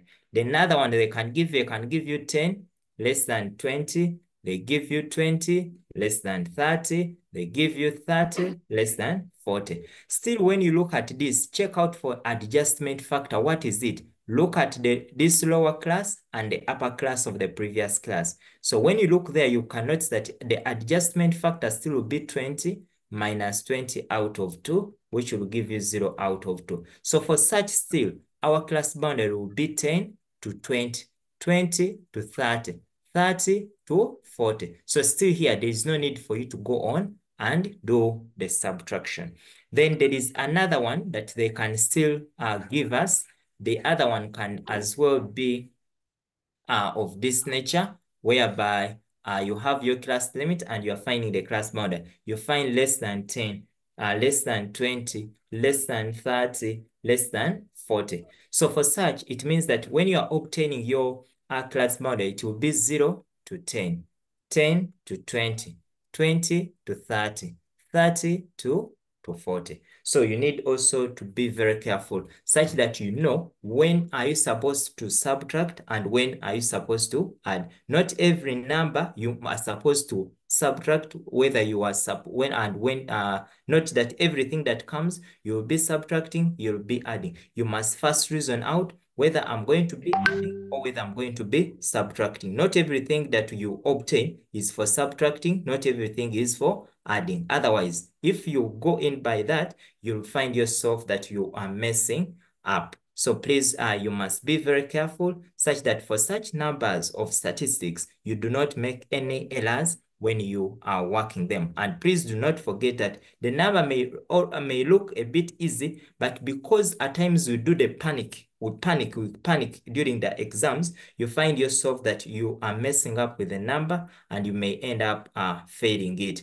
Another number that is going to be, or that has been now, that is becoming very common are such numbers whereby you are going to find, because they are testing you, you'll find that they have given you your class limit and a class limit, and they may want you to find a class boundary.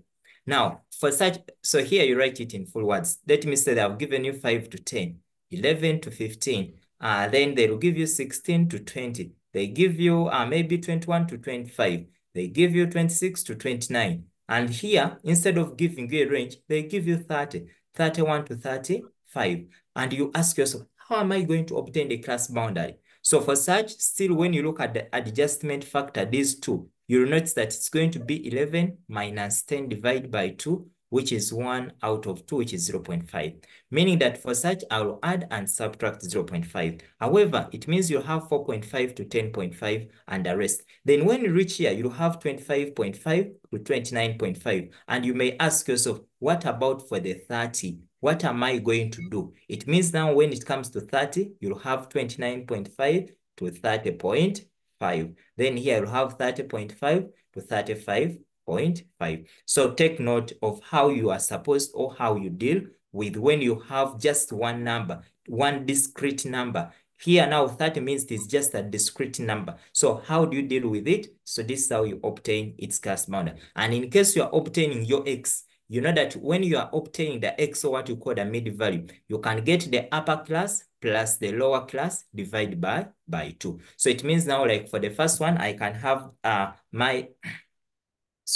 can have those two added and I divide by 2 and I get 7.5. So for this particular one, for this law, it means that here you remain with 30. There is no need for you to go on and say 30 divided by 2 and you get 15. This is not right. So just add the 29.5 plus 30.5 divided by 2 and then you end up with 30. So that one, you must be very careful with it when it comes to that. At times even they go on and use words. They can say 5 under. So when they use words, still make sure you interpret it very well. So under, it means it is, at times even they go and say 5 less than. So you need to know, in case it is less than, how will I write 5 less than 10, 5 like this, like that. So you need to be very careful with such that you do not come up or you do not make any errors. But still for these numbers, make sure that you do not, now like you have seen, write the mathematics.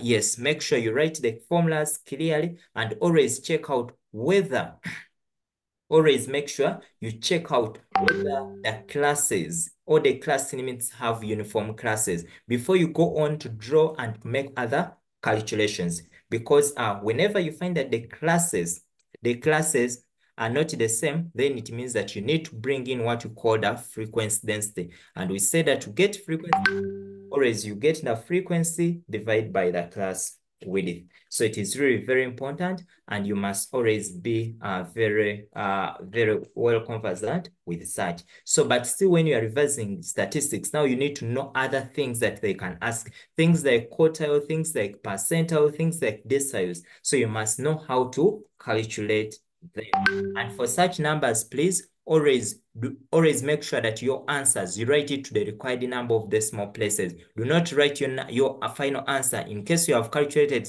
summation of fx out of summation of f, and maybe you have got 13.456. Please don't not write your final answer and say this is 13 maybe kilograms. If they have not specified, please leave your answer in decimal place.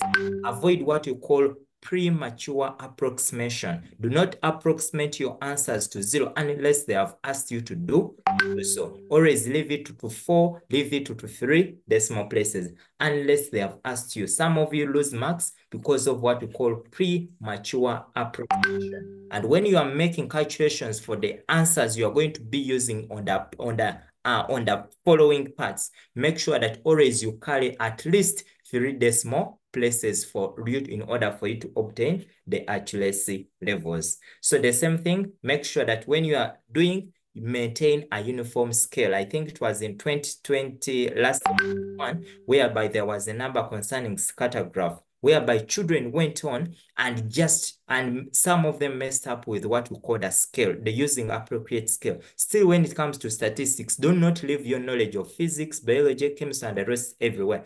Please here also make sure you use an appropriate scale when you are drawing those different graphs. And OJI asks you for a histogram. Please make sure you come up with a good scale such that you are very, very accurate on what you are doing. So that is briefly about that.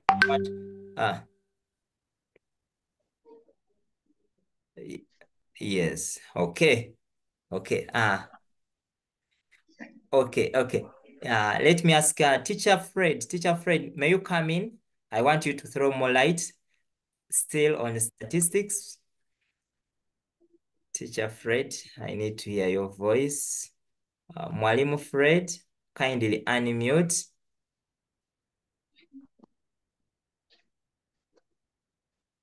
Oh. Hello, Stephen. Yes. I am seeing some concerns from Kakulumira. Yes. Maybe they have some concern to be addressed. Okay, okay. Yes, Kangulumira.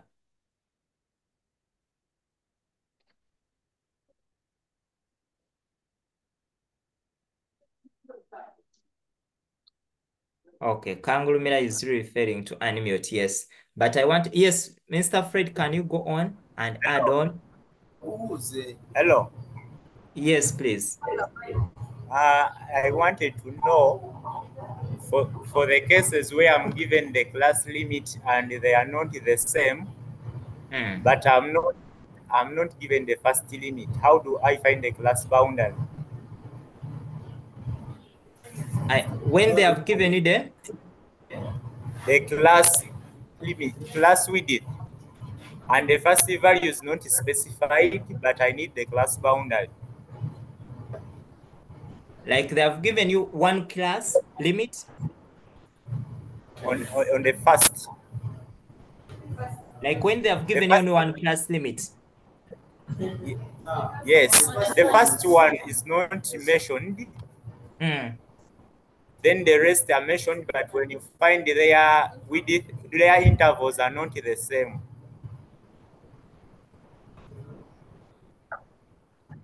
Okay, okay. Let me hope I'm getting the question very well. Let me hope I'm getting that. Okay, Mr. Fred first coming. Mr. Naboy. I want him. Yes. Please, Mr. Fred. Mr. Kazi. Yes, go on. Thank you. Maybe I start with what he's asking. Okay. I think like from UNEB, I think 2017, they started by saying less than 20. The first interval was less than 20. So they never defined the starting value. So I think that is where he's basing on. So in such a case, and I think that was about max. So if it is less than 20, it is quite challenging to determine the starting value. So that year, what happened, they gave various starting lower limits. One could start with 10 up to 20. It was accepted. One could start from 5 up to 20. It was accepted. Then 0 up to 20. It was also accepted. But of course, one could not go on the negative side. So that one would be like that. Then another situation, it could be, say, less than 10. Then the next one is less than 20. Maybe the next one is less than 30. Like that, you discover that the class width or interval is 10, 10, 10. So that can give you a clue to make an approximate that maybe the starting value would be 0 up to 10. So in Excuse such me, a sir. situation, it depends on the data.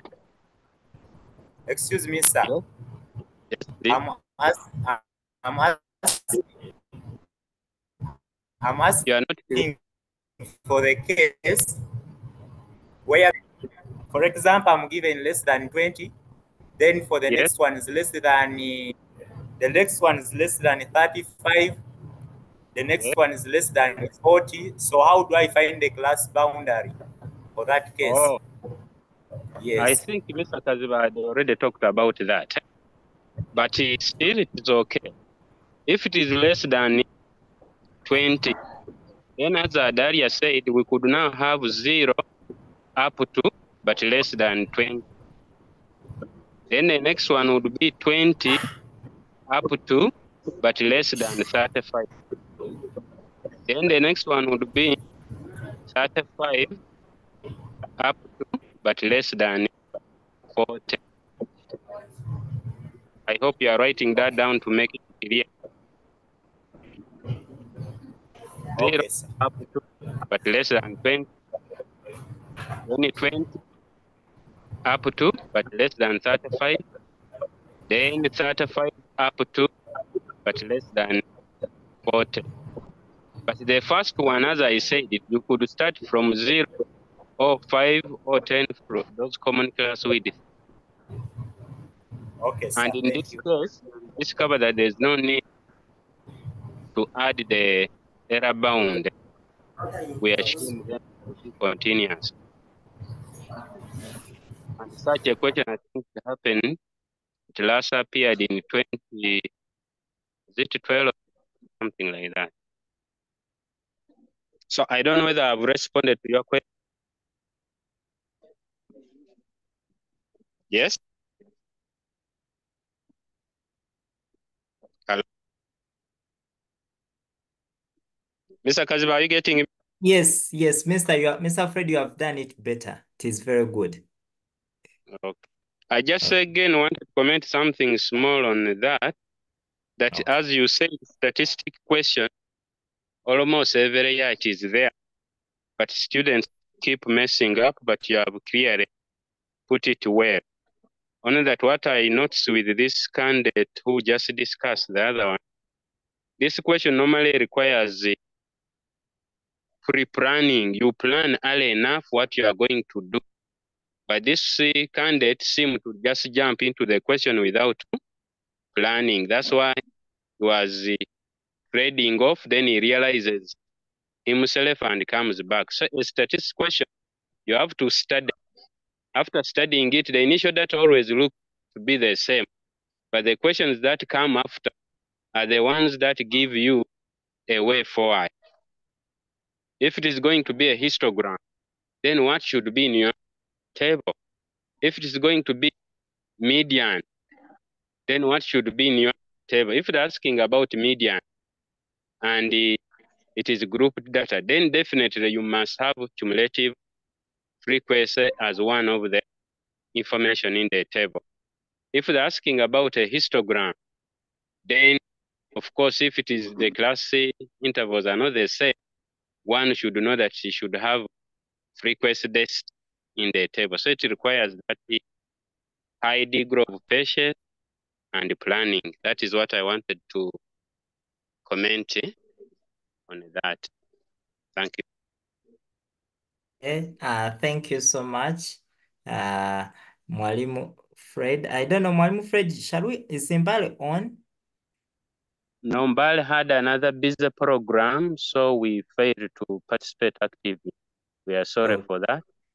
I think it is the first time we are missing out on the side of students, but some of them are following on individual basis. Okay. I think let us have Mwalimu Fred, we can have more questions. I'm saying last you can ask. Mary Assumpta, you can ask. Okay, we start with last. Ask. Thank you. Good evening, everyone. Good evening, sir. Okay. I wanted to put something clear about the starting value. Okay. Mr. Nambo is my teacher from BALSS. I am actually glad to be together with him. But yeah, for the case of the starting value, if at all now each and every candidate is using a different value, like a candidate has used 0 as a starting value, another one has used 5, another one has used 9, 7. So I think it becomes a little bit hard to mark such candidates. And maybe let us try to come up with a better way, like a standard way. If the question is talking about age or height or weight, then at least we know that we cannot have a negative age, but probably the starting value is a 0. So the standard value should at least be agreed upon, that if a student who uses a 0, at least should be encouraged for every student to at least use something like that. Otherwise, we might have an adjustment on our marking guide, a lot of adjustment in order to capture the different values that each and every student has used. And then, thank you for yes, I also want to comment about the corrections that has been made for this question, the issue of f of x, and also use of linear interpolation. This is also kind of new one for other students, but the ones that a student knows.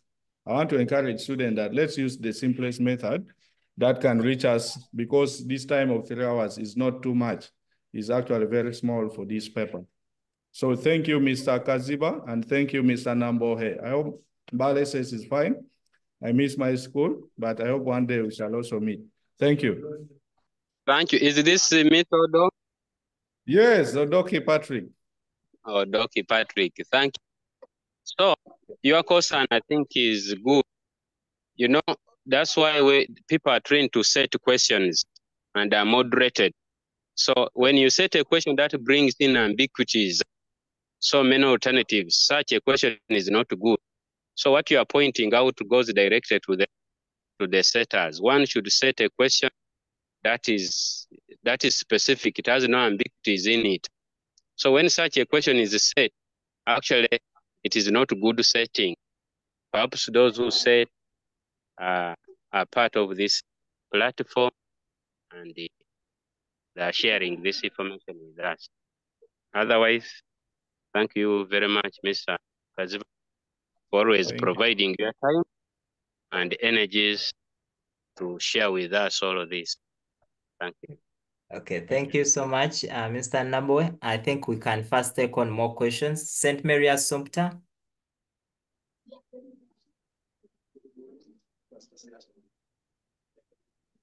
Thank you very much, sir.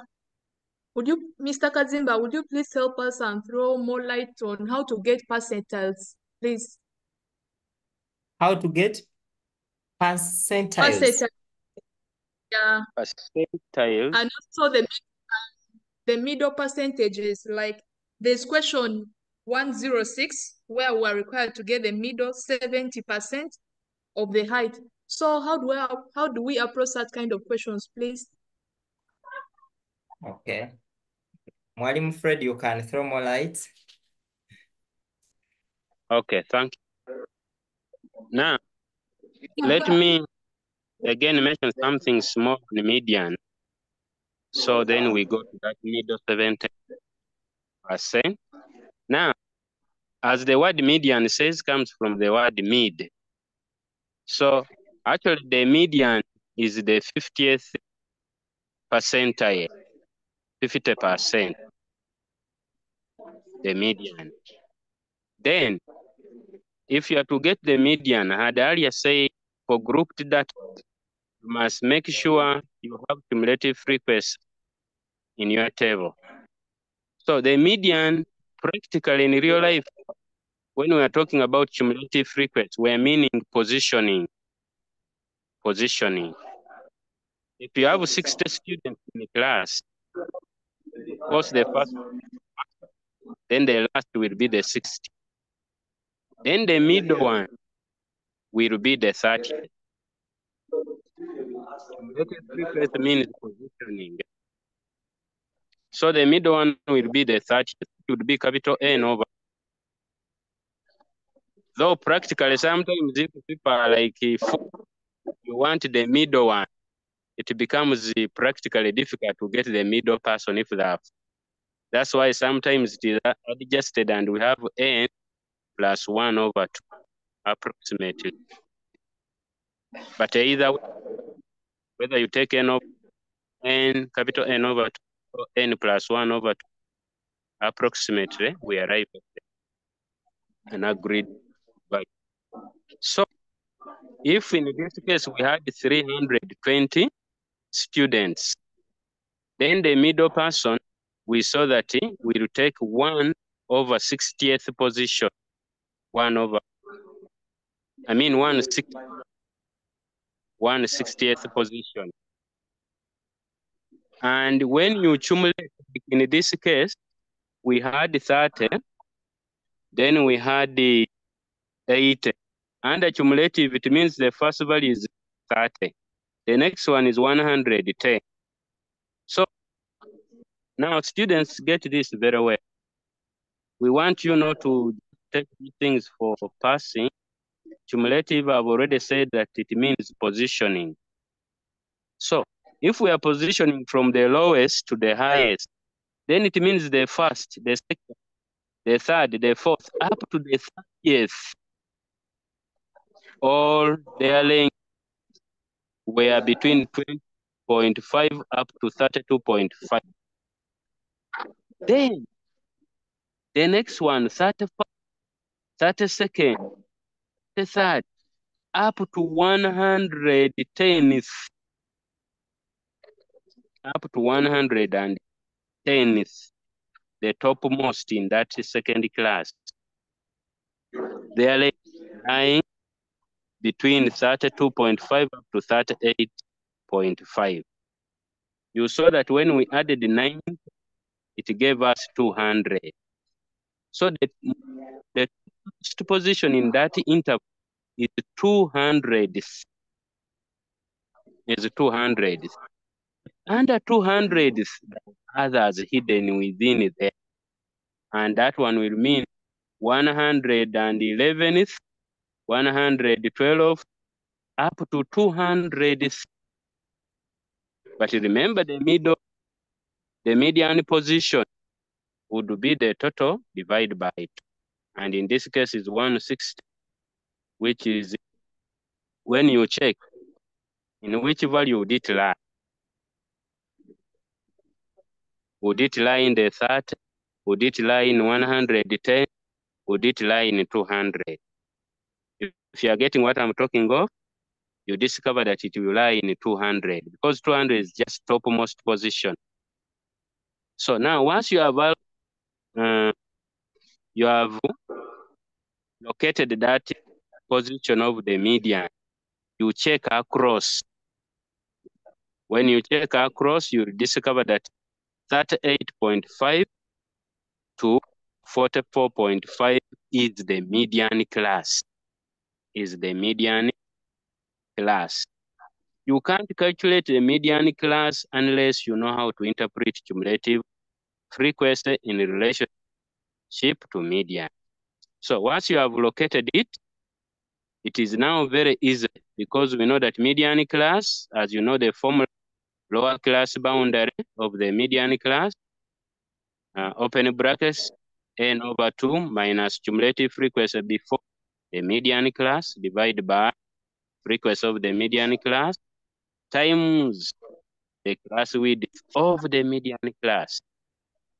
So all of these values can only be obtained when you have been able to locate the median class, which is always difficult among many students.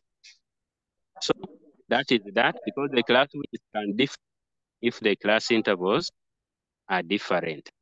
So in reference to that, I want you to refer you to the question of 2006 you named during your free time. Try to interact with that question.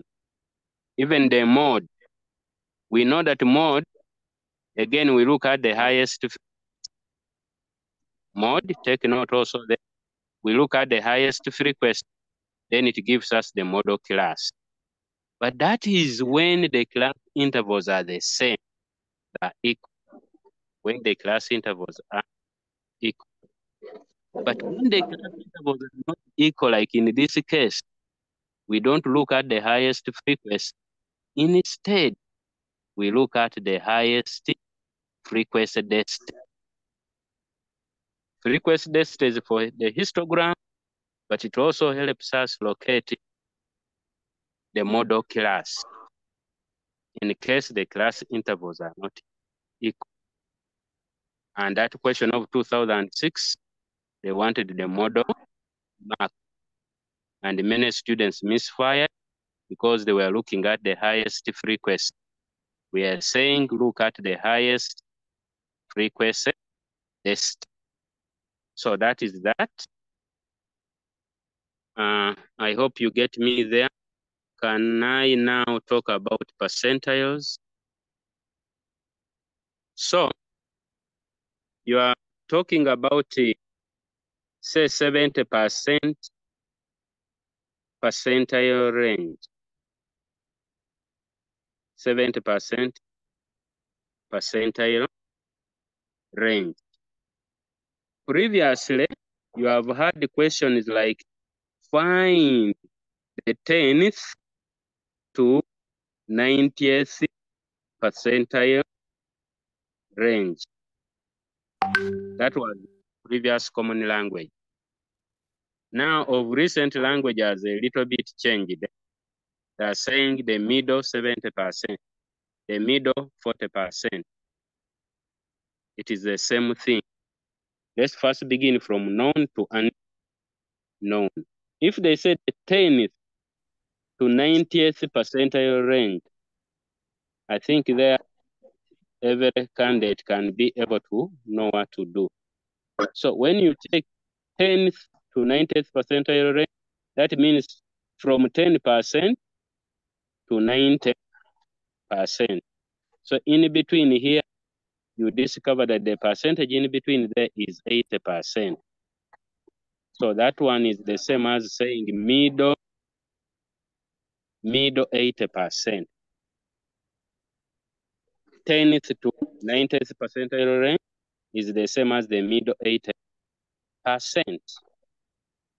So now if they say 70%, middle 70%, find the middle 70% range. The middle, so if that is in the middle, how much percentage is remaining? You discover the percentage that is remaining is 30%. But this 30% is shared equal upper tail and lower tail. This 30% is shared equal upper tail and lower tail. Lower tail will take 15, upper tail will also take 15. So if I go back to again 10th to 90th percentile range, it means in the middle I have 80%. What I remain with is 20%. 10 below, then 10 up, upper tail. So you discover the 10 below is the 1/10th. Then on the 10th, we add 80. When you add 80, which is the middle one, you go to 90th. So with the candidate who asked about 70%, I mean middle 70% range, can you now be able to tell us what it means? What will it be? From which percentage to what percentage? The middle 70% range. Can I now get feedback from it? It will be what percentage to what percentage? Well, that school was, was it, that's the school that asked kindly let us know? I don't, was it Mary Assumpta? Yes, anyone can post his or her response in the chat. If you got what I was saying, if we now say middle 70% range, then that is from what percent to what percentile?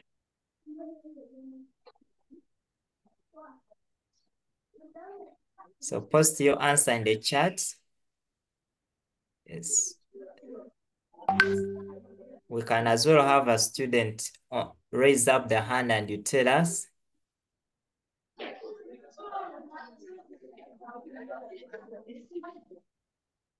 Okay, let me.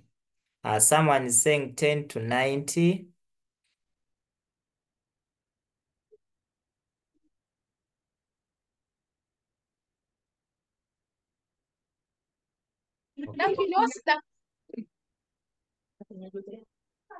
Okay, 10 to 80.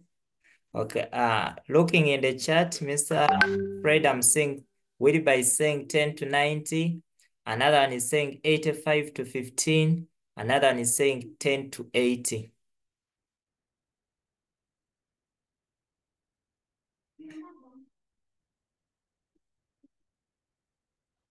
So those are the answers I'm saying. URDT is saying 15 to 85, 15 to 85, 15 to 85, 15 to 65.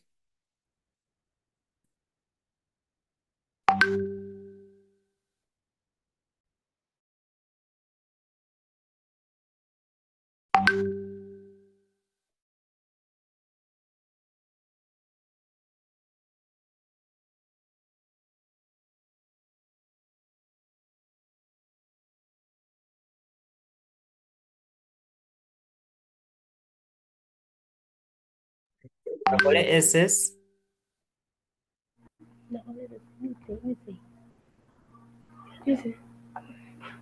15 to 85. 15 to 85, 1 to 70. Okay. Mr. Fred, those are some of the answers we have got.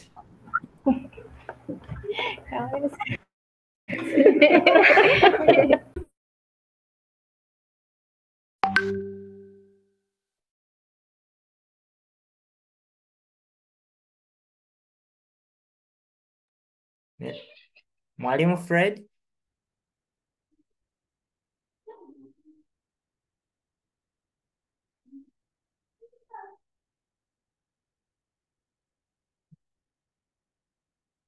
Mwalimu Fred? Yes, please. Yes, we have got some of those answers, 15 to 85. Some are saying 1 to 70, 15 to 60, 10 to 80. So now, the actual answer is 15th to 85th percentile range. Because we now said 70 is in the middle. You remain with the 30 because the total is 100.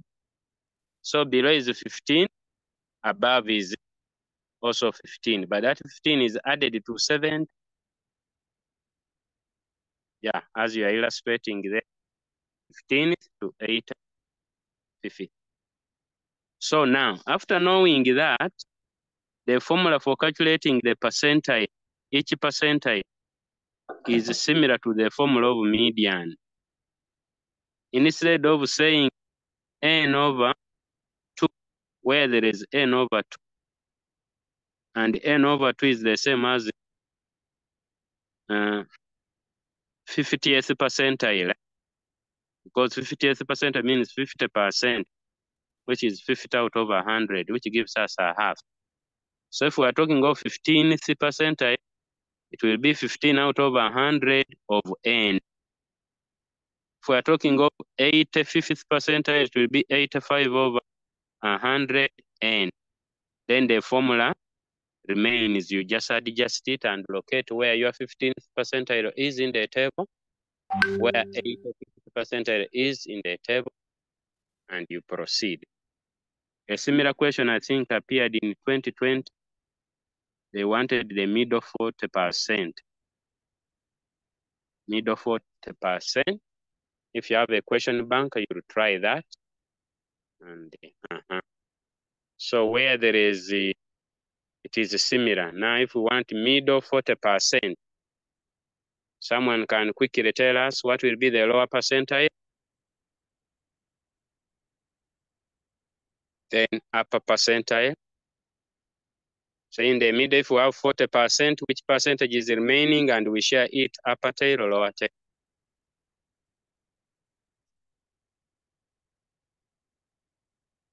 So it will be, we remain with the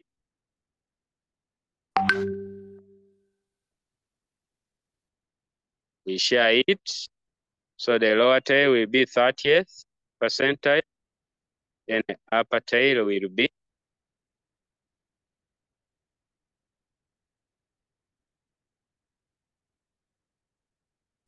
upper tail will be, we get it because we have 60, we have to add 30 to 40. We shall get 70. So that 70 minus 30, you get that 40%. That is the middle 40%. So again, we use our formula, we get the 30th percentile, the 40th percentile. I am sure at our school levels, teachers are there. They have taken you through this. You check through your notes, you do research in textbooks, also on the internet. You can be able, you check on examples, you'll be able to get it well. I think that is what I have to say about that.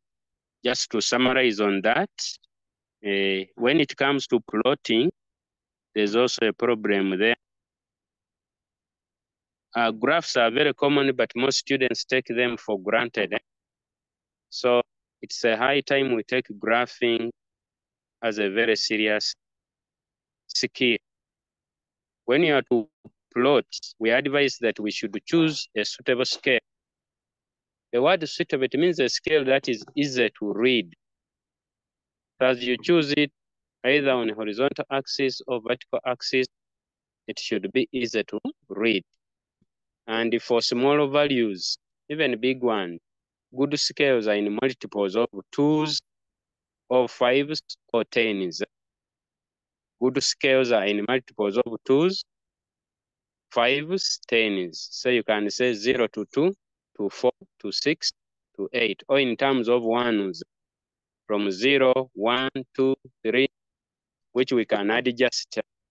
In terms of 2s, if the values are big, we can move from 0 to 20, to 40, to 60, 80. Then in terms of 5s, it could be 0 to 5, to 10, to 15, to 20. Even very small values, we can still reduce them, like in chemistry. It can be 0 to 0.5 to 1 to 1.5, but you are using those particular ones. It could be 0.0, 0.1, 0.2, 0.3, like in physics. So let us not choose very funny values which are difficult to estimate for one small square. So these ones, when you're estimating for one small square, you get a whole number. You get one whole exact value. But if you use like a scale of 3, from 3 to 6 to 9, and you are using maybe 1 centimeter, which has 5 small squares, it means you are going to say 3 divided by 5. The value there will be having so many recurring values.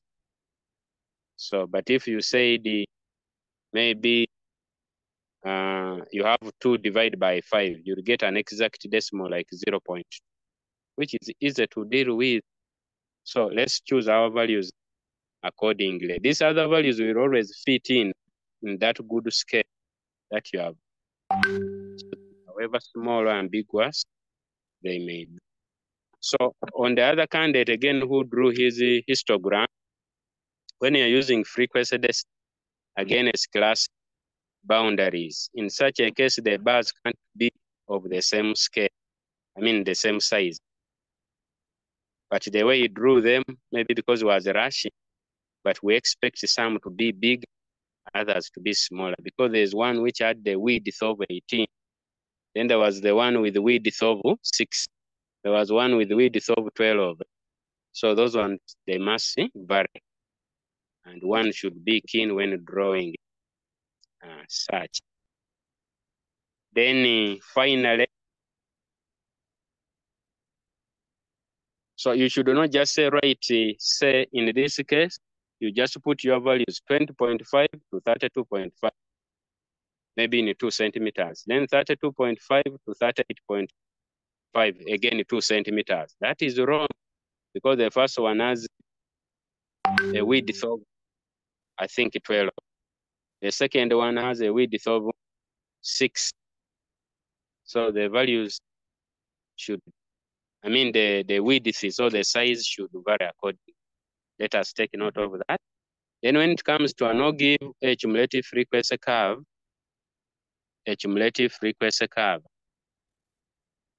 normally x-axis, we can begin from any value, however big it is, to take the initial position, the position of the origin.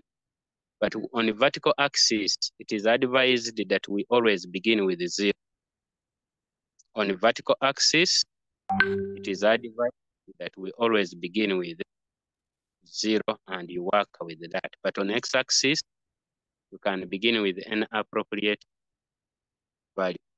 So on the issue of a cumulative frequency curve or give, it should not be hanging. Don't draw it and you leave it hanging. It should come up to the horizontal axis. Now, how do you make sure it comes up to the horizontal axis? Normally in our notes, we have that an or give, we plot cumulative frequency against upper class boundaries. Hear me very well there. We plot cumulative frequency against upper class boundaries. So this statement sometimes has some ambiguities that mislead.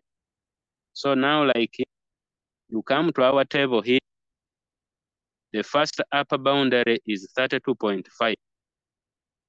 The next one is 38.5, assuming they wanted a cumulative frequency curve like that until the last one, which is 68.5. So if a candidate or a student has not been guided well, we'll start with 32.5 because we're saying cumulative frequency against upper class boundaries. But now modern mathematicians have improved on this. You imagine over the class interval before. The class interval before, because the one we have here is 20.5 to 32.5. Then the one before must have been 0 up to 20.5. The one before must have been 0 to 20.5. But the one before did not have frequency. Its frequency was 0. So now in our cumulative, it means the first value will be 0 cumulative. Then the other one will be 30. The other one, then 110, like that. So when we are plotting, we must indicate 20.5 as our starting value on the horizontal axis. But when we are plotting, 20.5 will be against 0 as cumulative frequency. So this one enables our cumulative curve to come up to the horizontal axis, not to remain hanging. I had not prepared, I would have illustrated that. But Mr. Kaziba, if you can illustrate a bit what I'm saying, it would be better. If we have cumulative, if you can illustrate a plot of cumulative frequency against class boundaries.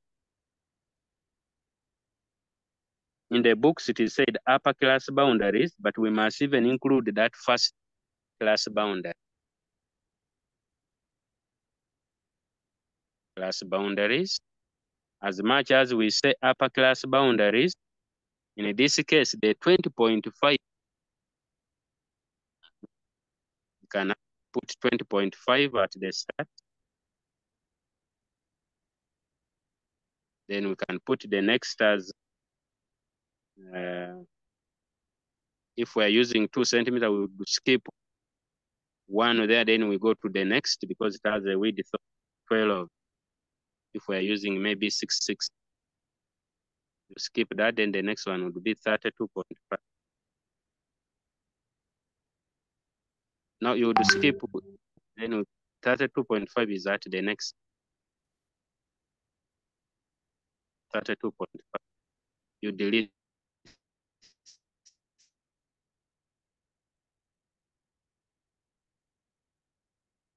32.5 in the middle, adding 6, which would be the same 2 centimeters, assuming 38.5. 38.5 next.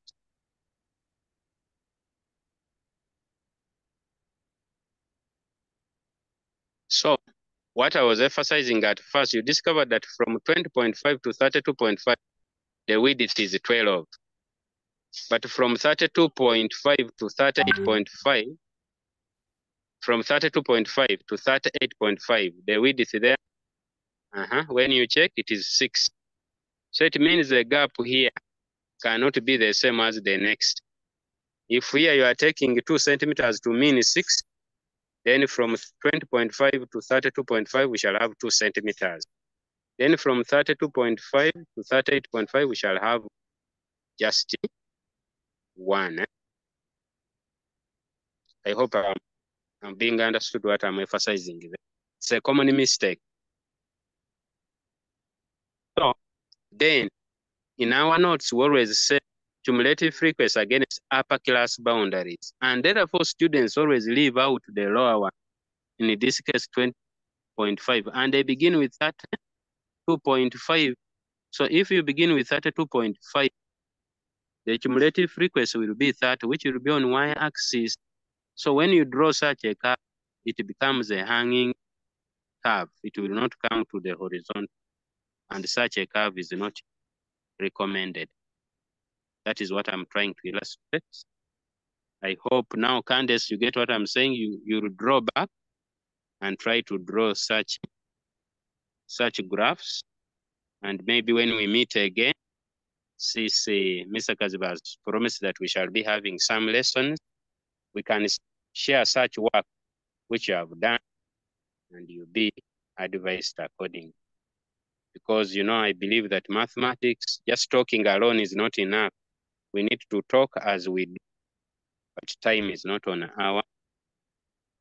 our side. So that is that, Mr. Kaziba. That's what I wanted to comment on that. Then, of course, there are those candidates who are saying, but we have a lot of work, but we have spent time maybe on one or two. Sometimes we can use one question to wrap up so many concepts like this one, if you are following, and the summaries which Mr. Kaziba has been making on different topics. So we can use one question, but we summarize up the concepts that are required on that topic. And I've also observed that mechanics, Mr. Kaziba, mechanics, we still have very many issues. And as your advice, I think one of these days, you should organize maybe some sessions for only mechanics, and we share.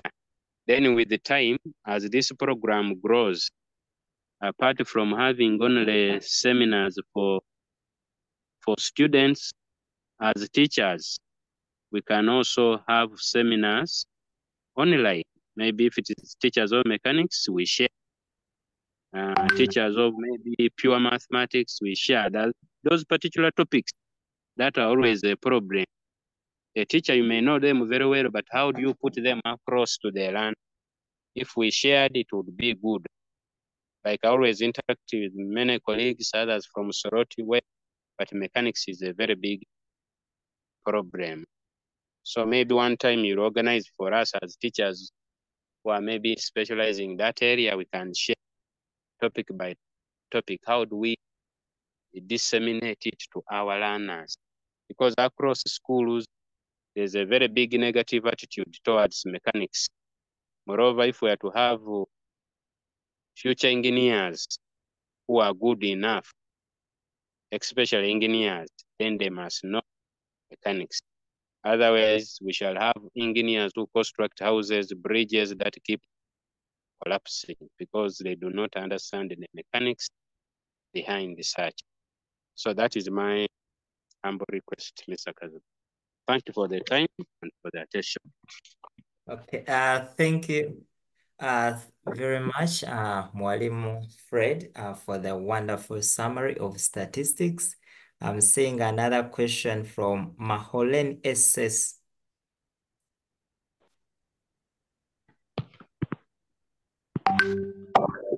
Mister, we would like to know whether about the histogram, whether you will start from the first lower limit of the class boundary from the first column, or you will choose another value.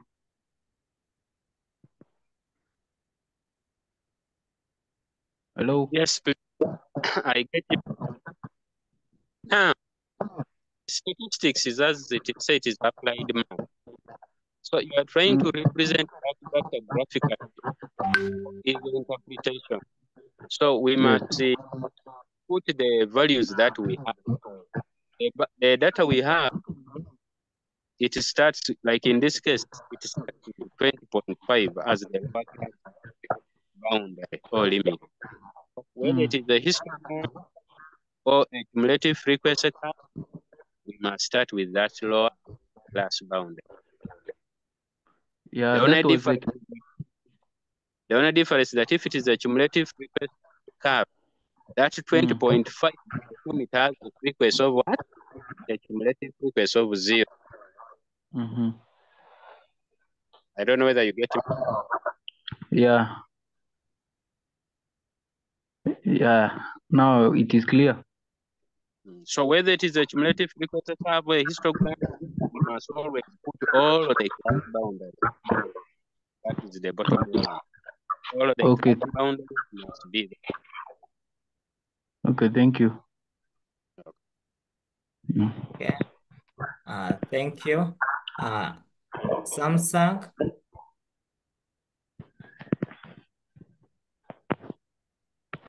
Okay. Ponsiano Ngwende Kangulumira. Saint Ponsian.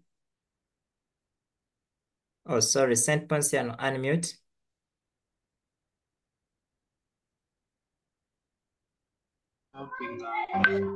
Hello, sir. Yes. What I want to inquire is when you're drawing like an organism, I thought, say for example, that curve when it's starting, it must start from the origin. But now when you're presenting it on this horizontal, I need some clarification about for example, when you're putting it, when you're drawing that line from the origin, how does it start? Especially an organ. Now, what you're asking, these are so many technical questions. You say, as I say, this is applied mathematics. The horizontal line, in reality, is said to represent the earth. It is said to represent the earth. So then the vertical line, of course, represents above the earth or below the earth. That's why I was saying for the vertical line, the y-axis, we must always start from 0, because here it is said that we are human beings doing measurements, because we are representing measurements. You cannot begin from anywhere. Your starting point should always be the earth. So that's why when you check even textbooks, most values start from 0 for vertical axis. But if the difference between 0 and the next value is so big, we still put 0 there, then we bring in, it is common in physics, a zigzag line. We bring in a zigzag line. Maybe the value, the starting data, you are considering like students in senior 6, we expect them to be like 18 years and above. Maybe 18, 19, 20, 23, 24. So when we are now plotting age on y-axis, beginning with 0, assuming that someone is 0 years, it is practically not okay. But now, because it is y-axis, which you have put, which we have said must start with 0, so you put 0. But in between here, if the lowest age is 18, in between here, there are so many other values. So that is where you put 0, then a zigzag line. Then after that, you can put your 18. Then you go to the next one, 19, 20, like that, on the vertical axis. Then on the horizontal axis, even if you don't start with 0, it means a measurement can be taken from anywhere on the surface of the earth. So if whether at 0 on the left or right, so that one is okay. Like if we have begun here with 20.5, it means to the left of 20.5, there are so many other values, but we are not interested in them. I don't know whether that puts some light. Or Mr. Kaziba, you can add if you have some. Yes, it does. Okay, it does really. Yes, I think like you have said, those children that do not start their cumulative, those who don't start from the first class, you'll find that you're going to draw your graph and you'll find that maybe your first class, this 24.5 is, maybe let me assume this is a cumulative frequency. You'll find that your thing is going to be up here. So if you don't start, if you start your 24.5 from this point here, from here, let me say 24.5 and the rest, you'll find that your graph is hanging. So that's what Mr. Fred said, that one will not be a good graph. So please make sure that you start from the lower class, what you have as your lower class, and then put it. I've demonstrated it here. Kindly just look here and see that in case this is your class boundary, this one should be your starting point along the horizontal axis. And then along the vertical, please stick to 0 and then add on the scale that you have used or that you are going to use. And then you'll have a good graph that is going to be maybe going like that. Okay, but I think Mr. Fred, you have put it right. Okay, okay, yes. Let me percent points here. No, it is now clear.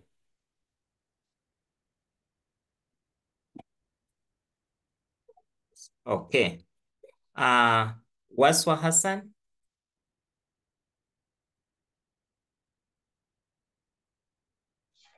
Yes, I hear. Yes, ask. Okay, okay, sir. Now, if I'm in statistics now, I'm given class boundaries from 0 to 10, then 10 to 30, and then 30 to 40. And, yes, and then I reach a point where I'm having only one given value. For example, then from 10 to 30, then to 40.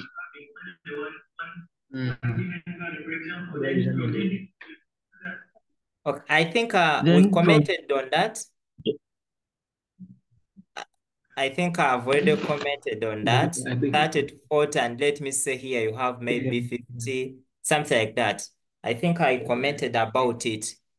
Yes, sir. Yes, That's like it.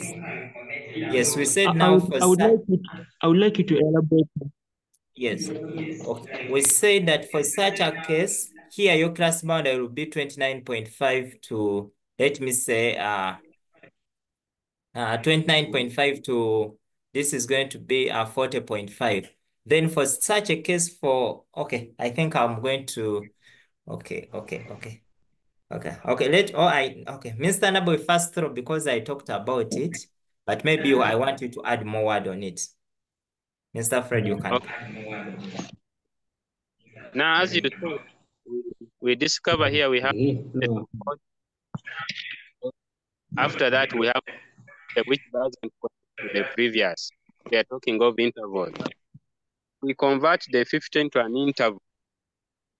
So in this, there's a need to add the value of continuity, which is the 0.5. Huh? So are you removing? I wanted to use. Okay, I'm putting another. Okay.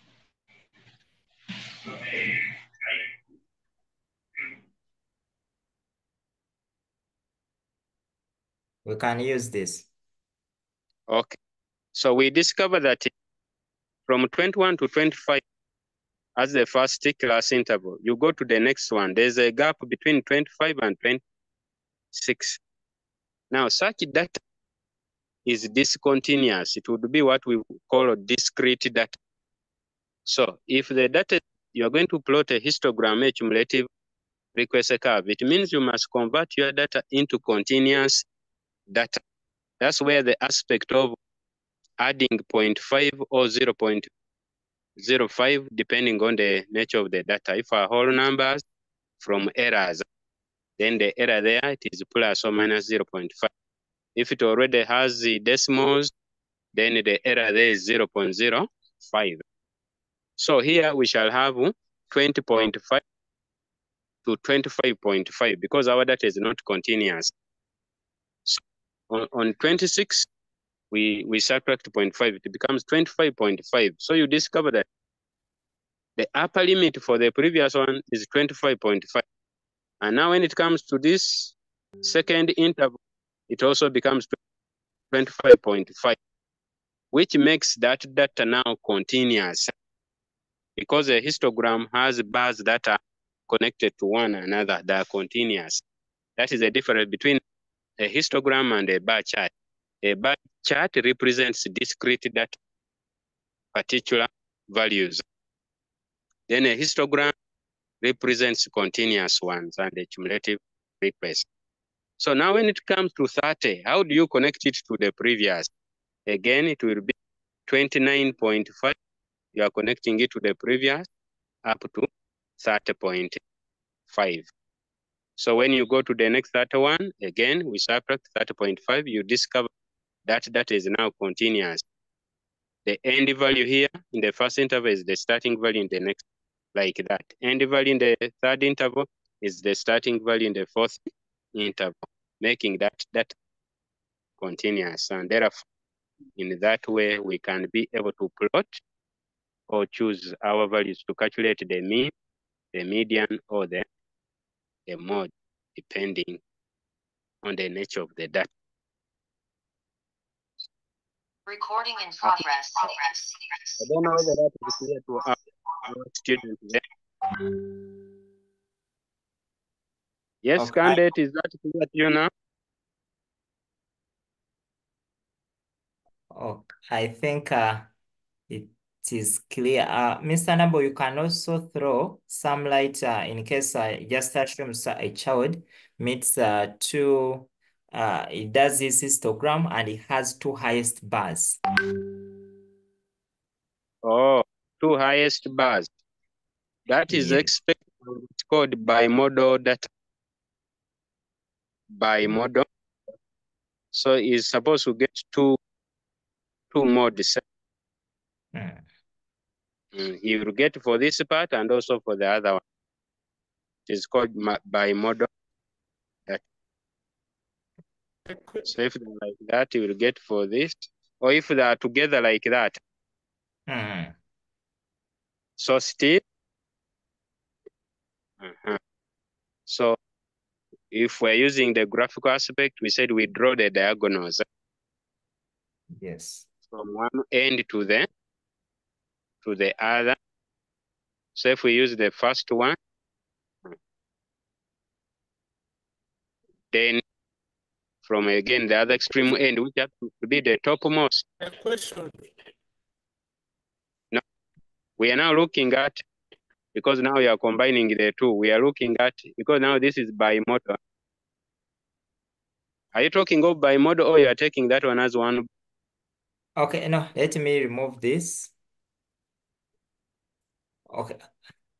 Okay, it is failing.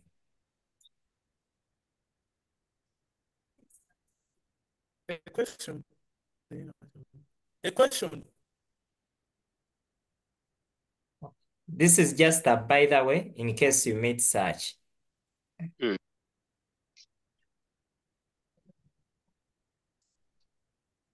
So we can look at the first bar, like that. Now it will not cross to the other one.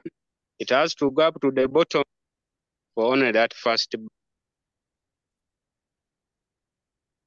Because the next meeting with it, with the neighboring bar is at that bottom. So one should draw like that, because we normally draw diagonals to the neighboring bars. Then the next one, we shall also again draw, and that would be bimodal up to that corner. Then again from there to the neighboring, like that. Then we drop the vertical lines of perpendicular to read the first mode and the second mode. And that is called bimodal data. It is not quite common, but it's there. It's possible. Okay. Okay, I think now that is very clear. I don't know whether there's someone who was still saying that question. Sentibali Kudembe, you were saying? Was it Sentibali Kudembe? The person who asked. Okay, let us have one. Okay. My question is, you have said we should start from zero when we are using the scale of the vertical. But the question of 100 is 101. As the lowest value. Starts from 30. What can we use? Can we use zero and a zigzag line? Oh, I get you now. And that is a good follow-up one. Or we should start from. Yeah, I get you. It's okay. From Let me any scale we find. Now, that is a very good. illustration. Here we are starting from 30, which is very far from 0. And this is what I was saying. You write 0, then you put a zigzag. I don't know whether it's called zigzag. Mr. Kaziba, I'm told you also teach physics. It is common in physics. You put a zigzag line, then now you can start with here, maybe 30, 40, or 35, like that, depending on the scale you have chosen. 0, then we can start with our 30, then maybe 35, 40. That we said our scale should be easier to read, either in terms of 5s, 10s, or 1s, like that. That's what I was meaning. You don't need to write 30 at that where 0 is supposed to be, but for x-axis, you can do so. It is something which is quite, there are still arguments on it, but you can cross-check with the international reference books and see. Because sometimes these books do not explain the reasons to certain things. Okay, thank you. Okay. Maybe Mr. Kajula, before maybe you can meet, there's something we talked about it, but even when we say it, if we don't clarify it well, it may cause trouble. You can still write something like this, maybe 10 to 2, but less than 15. Then 15 2, but less than, say, 20.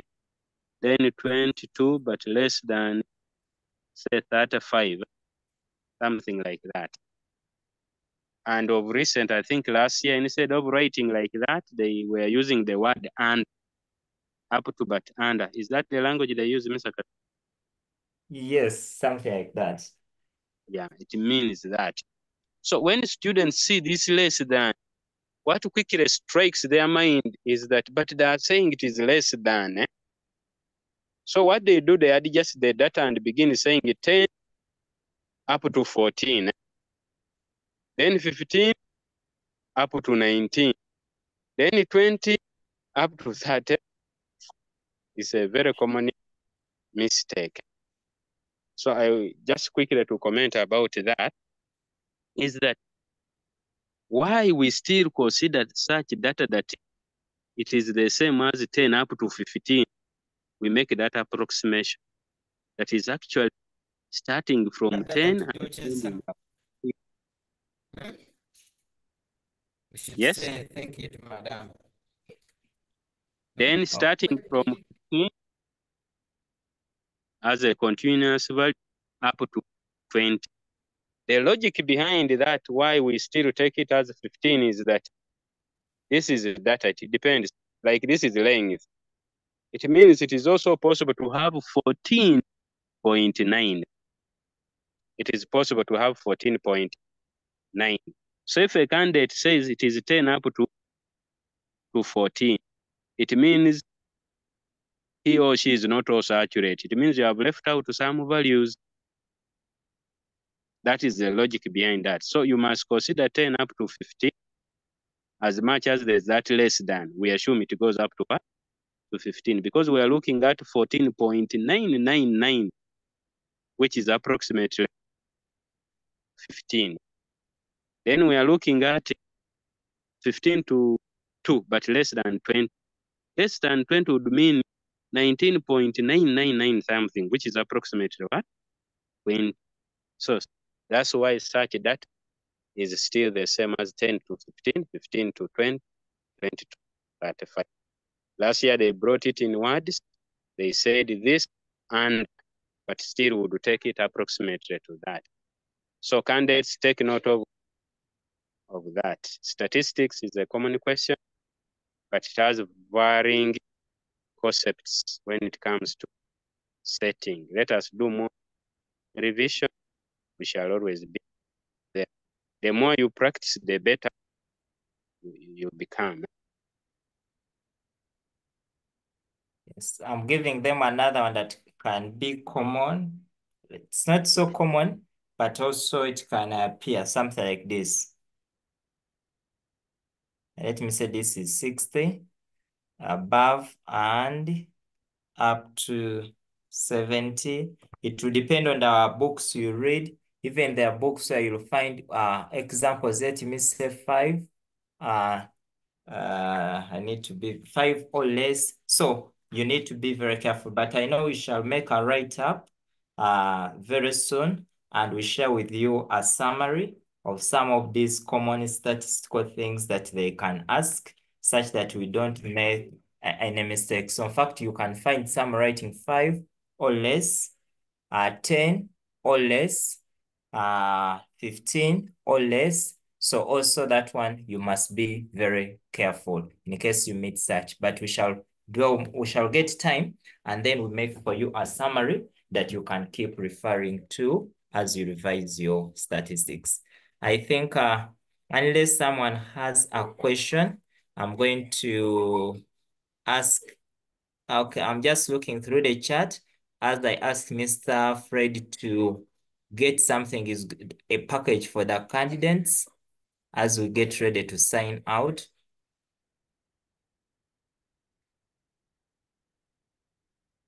Okay. Okay. Okay. Okay. I think it has been a wonderful discussion, but let me first ask Mr. Fred to give a package to the candidates before we cross. And I'm going to ask schools that have their cameras, you can turn them on. Okay, Mr. Fred, you can give them a package. Okay, thank you, Mr. Kazuba, for this seminar. As I said earlier on, yeah, you have always committed yourself to this cause, and I believe with the time it is going to cause a big positive change. So, as the Mwalimu Nambohe Fred, I'm a teacher of mathematics and sometimes chemistry at Mbale S.6. I mainly teach applied mathematics, but I would like to appreciate the Ministry of Education and Sports that has supported this program now for quite some good time, since I think 2018, as the principal told us. But some of us came to know it during COVID time, and we made use of it. Right now, I have even some students who are in senior 1, they are now in senior 4. They enjoyed your lessons, Mr. Kazim, and they continue to benefit. So we thank Mr. Ronald Dung for always being there for us, and Mr. Kaziba, who is always there. We also appreciate our administrators at respective schools always sponsoring this program and encouraging learners to participate, and also teachers who put their time. So I made some few observations that as this program grows, I think the number of schools joining is increasing, Mr. Kaziba, which means it's a good thing. And this is across the nation, from east to west, from north to south.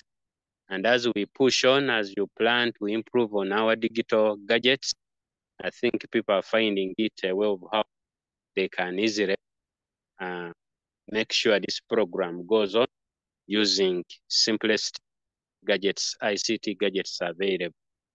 So in the process, we saw that many schools were using chalkboards or chalkboards, which are quick, but we still have one challenge that some maybe students or teachers are still having issues with ICT skills, focusing the cameras, how best you can pick out the video, the image.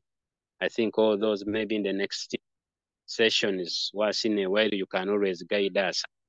How best can one pick a video, a very good one, so that the people on the other side can observe clearly what is being written and what is being said. Sometimes it's not that maybe the gadget is not good, but how is it being used or focused? I also observed that across schools, our chalkboards are not in good condition. our chalkboards are in a poor state actually. So we request the school administrators that as we are still using chalkboards, they should be improved on. If there are chalkboards, there's a way. If there are chalkboards, if they are so old, they should be replaced. Because mathematics, you can't talk without writing. And if you are writing on the chalkboard or chalkboard, which is not good, it irritates students and it can demotivate them. So I've always shared this even at my school. Whenever it comes to chalkboards, if it is not good, we always report immediately to our administrators and always swing into action to make sure the chalkboards are good enough. Because if they're in good form, even when you focus there, the camera, the writings will come out very well, the drawings will come out very well. That's what I observed. The other thing I observed is that, yeah, across the nation, whether in the north, in the central, where learners are actually struggling to present the questions, which is very good to me. The last one is that, Mr. Kazi, whenever we discuss, both like at my school here and I believe elsewhere, we tend to put much more attention to paper one or pure mathematics as compared to applied mathematics. So in the instance, even at national level, you find students perform paper one better than paper.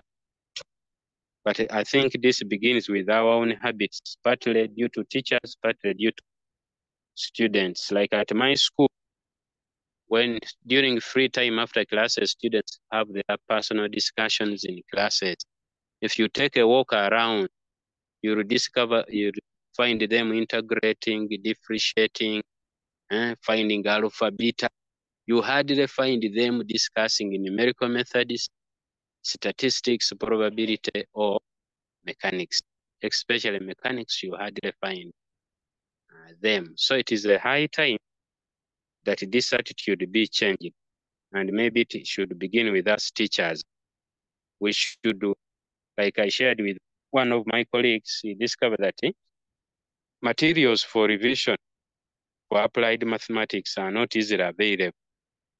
But materials for revision in pure math are easily available. In other words, there are many reference books for pure mathematics. There are many. You have Backhouse, you have Understanding Pure Mathematics, you have locally written books.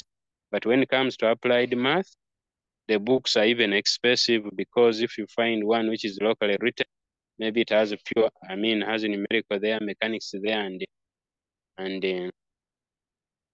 maybe statistics, so you find it is of big volume and a little bit expensive. So average learners cannot easily access them. Then even teachers preparing the questions for revision is a little bit time demanding. So in most cases, you find teachers don't again bother to set these questions because paper two questions are a little bit lengthy. But paper one questions are always one sentence or one just solve or expand proof.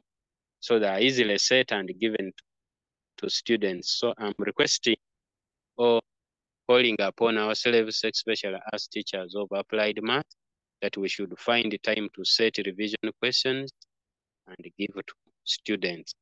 Then when it comes to a seminar like this one is another one I've observed, that whenever we start, of course, we start with the pure. Then it takes a larger portion of the time. By the time we come to applied math, students are tired.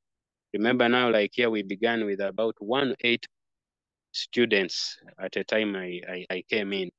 But by the time we reached 2 p.m. there, the number was going down, meaning many missed out on applied mathematics. Even when we started applied mathematics, I think you observed very well, there were many issues here and there. So I'm requesting that next time, if we have one, let's begin with applied math, then thereafter we go to pure mathematics as a way of balancing up the whole issue. Yeah, I think that is that. I remain Mwalimu Nambo Hefred. the teacher of mathematics at S.6. Thank you for your attention, and we thank the students for always being there. I am sure those who keep attending to these programs, when it comes to their unit, they will write very well and success will be a sure deal, because I'm a person who believes that when you put in rightful effort, even the output will be right. So the more we put in rightful effort, then definitely success will be on our side. Thank you very much. Thank you so much, Mwalimu Fred, for the submission. I think we are going to work on it. In fact, tomorrow we are having another session, a continuation of the seminar at 2 p.m. for the Seventh-day Adventist schools. So tomorrow we shall start with paper 2 as per your request, Mr. Fred, to see that we can also promote the applied mathematics. Thank you. Yes. Okay. I don't know. Do we have some teachers on the call who would love to make some submission? In case there is any teacher who wants to throw a word to the candidates, kindly you can raise up the hand. I'm seeing teacher Peter Semitego. Can you throw a word to the candidates? I'm seeing St. Peter's Koko Njeru. Can a teacher throw some word to the candidates? Teacher Pio, kindly, you can as well do so.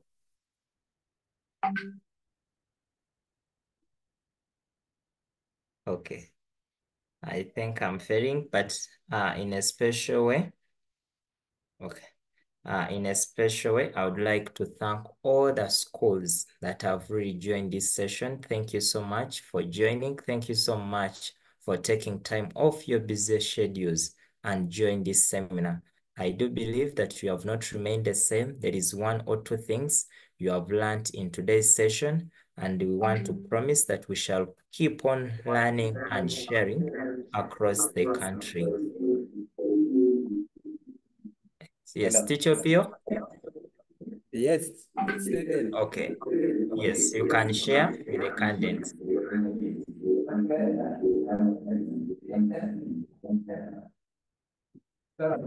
Putting off my speaker because of echo. I want to appreciate so much your effort and initiative to ensure that we blend our candidates. I want to say that as we agreed the other day, I will be available next Tuesday, at least to give also some more input on paper 1. So when it is agreed, when the time is agreed upon, we need to communicate to the rest of the country so that they can join. I want to say this one has been so beneficial to many, including our students, especially the discussion that came from resourceful persons who were on this platform. We are really very grateful, and we continue to say that let's join hands so that we can improve on the quality of education of our nation. I have not really much to say, but I think more will come on that day when I will be given the platform to present. Our students were really very grateful, and the school was very grateful too for giving us the opportunity to showcase in this situation. Thank you so much. We love you. Thank you so much, Teacher Pio. I want to thank all the teachers that have joined this call, the teachers that have been online from 9 up to now. In fact, this is one of the longest sessions we have held ever since we started this program. I think the first one was the physics seminar that started from 9 and ended at 11, but this one has gone beyond it. So it has been the longest session so far we have held.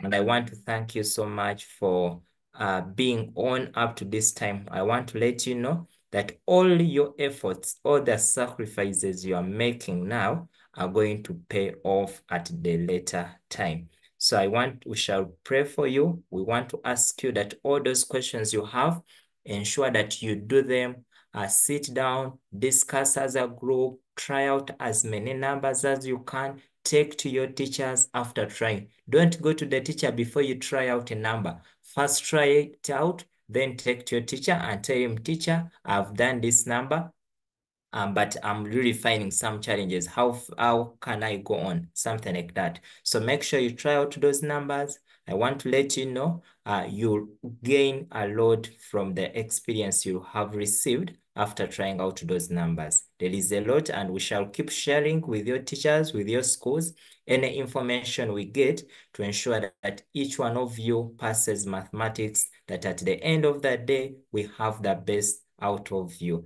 For the schools that have not been able to get an opportunity to discuss, we are really very sorry, but tomorrow we shall come back. Tomorrow at 2 p.m., we are going to come back for a similar session.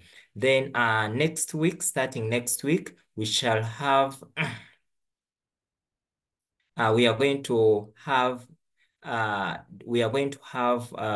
sessions that will be running from 4 p.m. to 6 p.m. on a daily basis. We are going to issue out the program to enable schools prepare, and we shall have all those subjects you have mentioned. We are going to have facilitations in biology, chemistry, physics, every subject up to before you do your mocks. We want to ensure that by the time you go in for your mocks, at least when you are ready and you have got some information from the different teachers.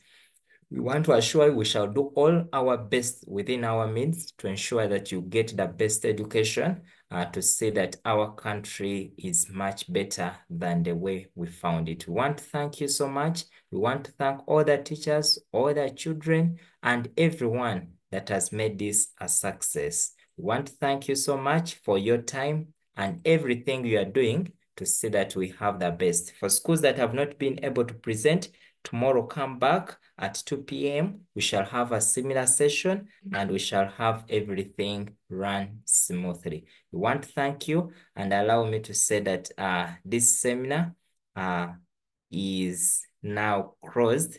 I want to wish you a good evening. Thank you so much for joining. Let us meet again tomorrow. Bye-bye, everyone.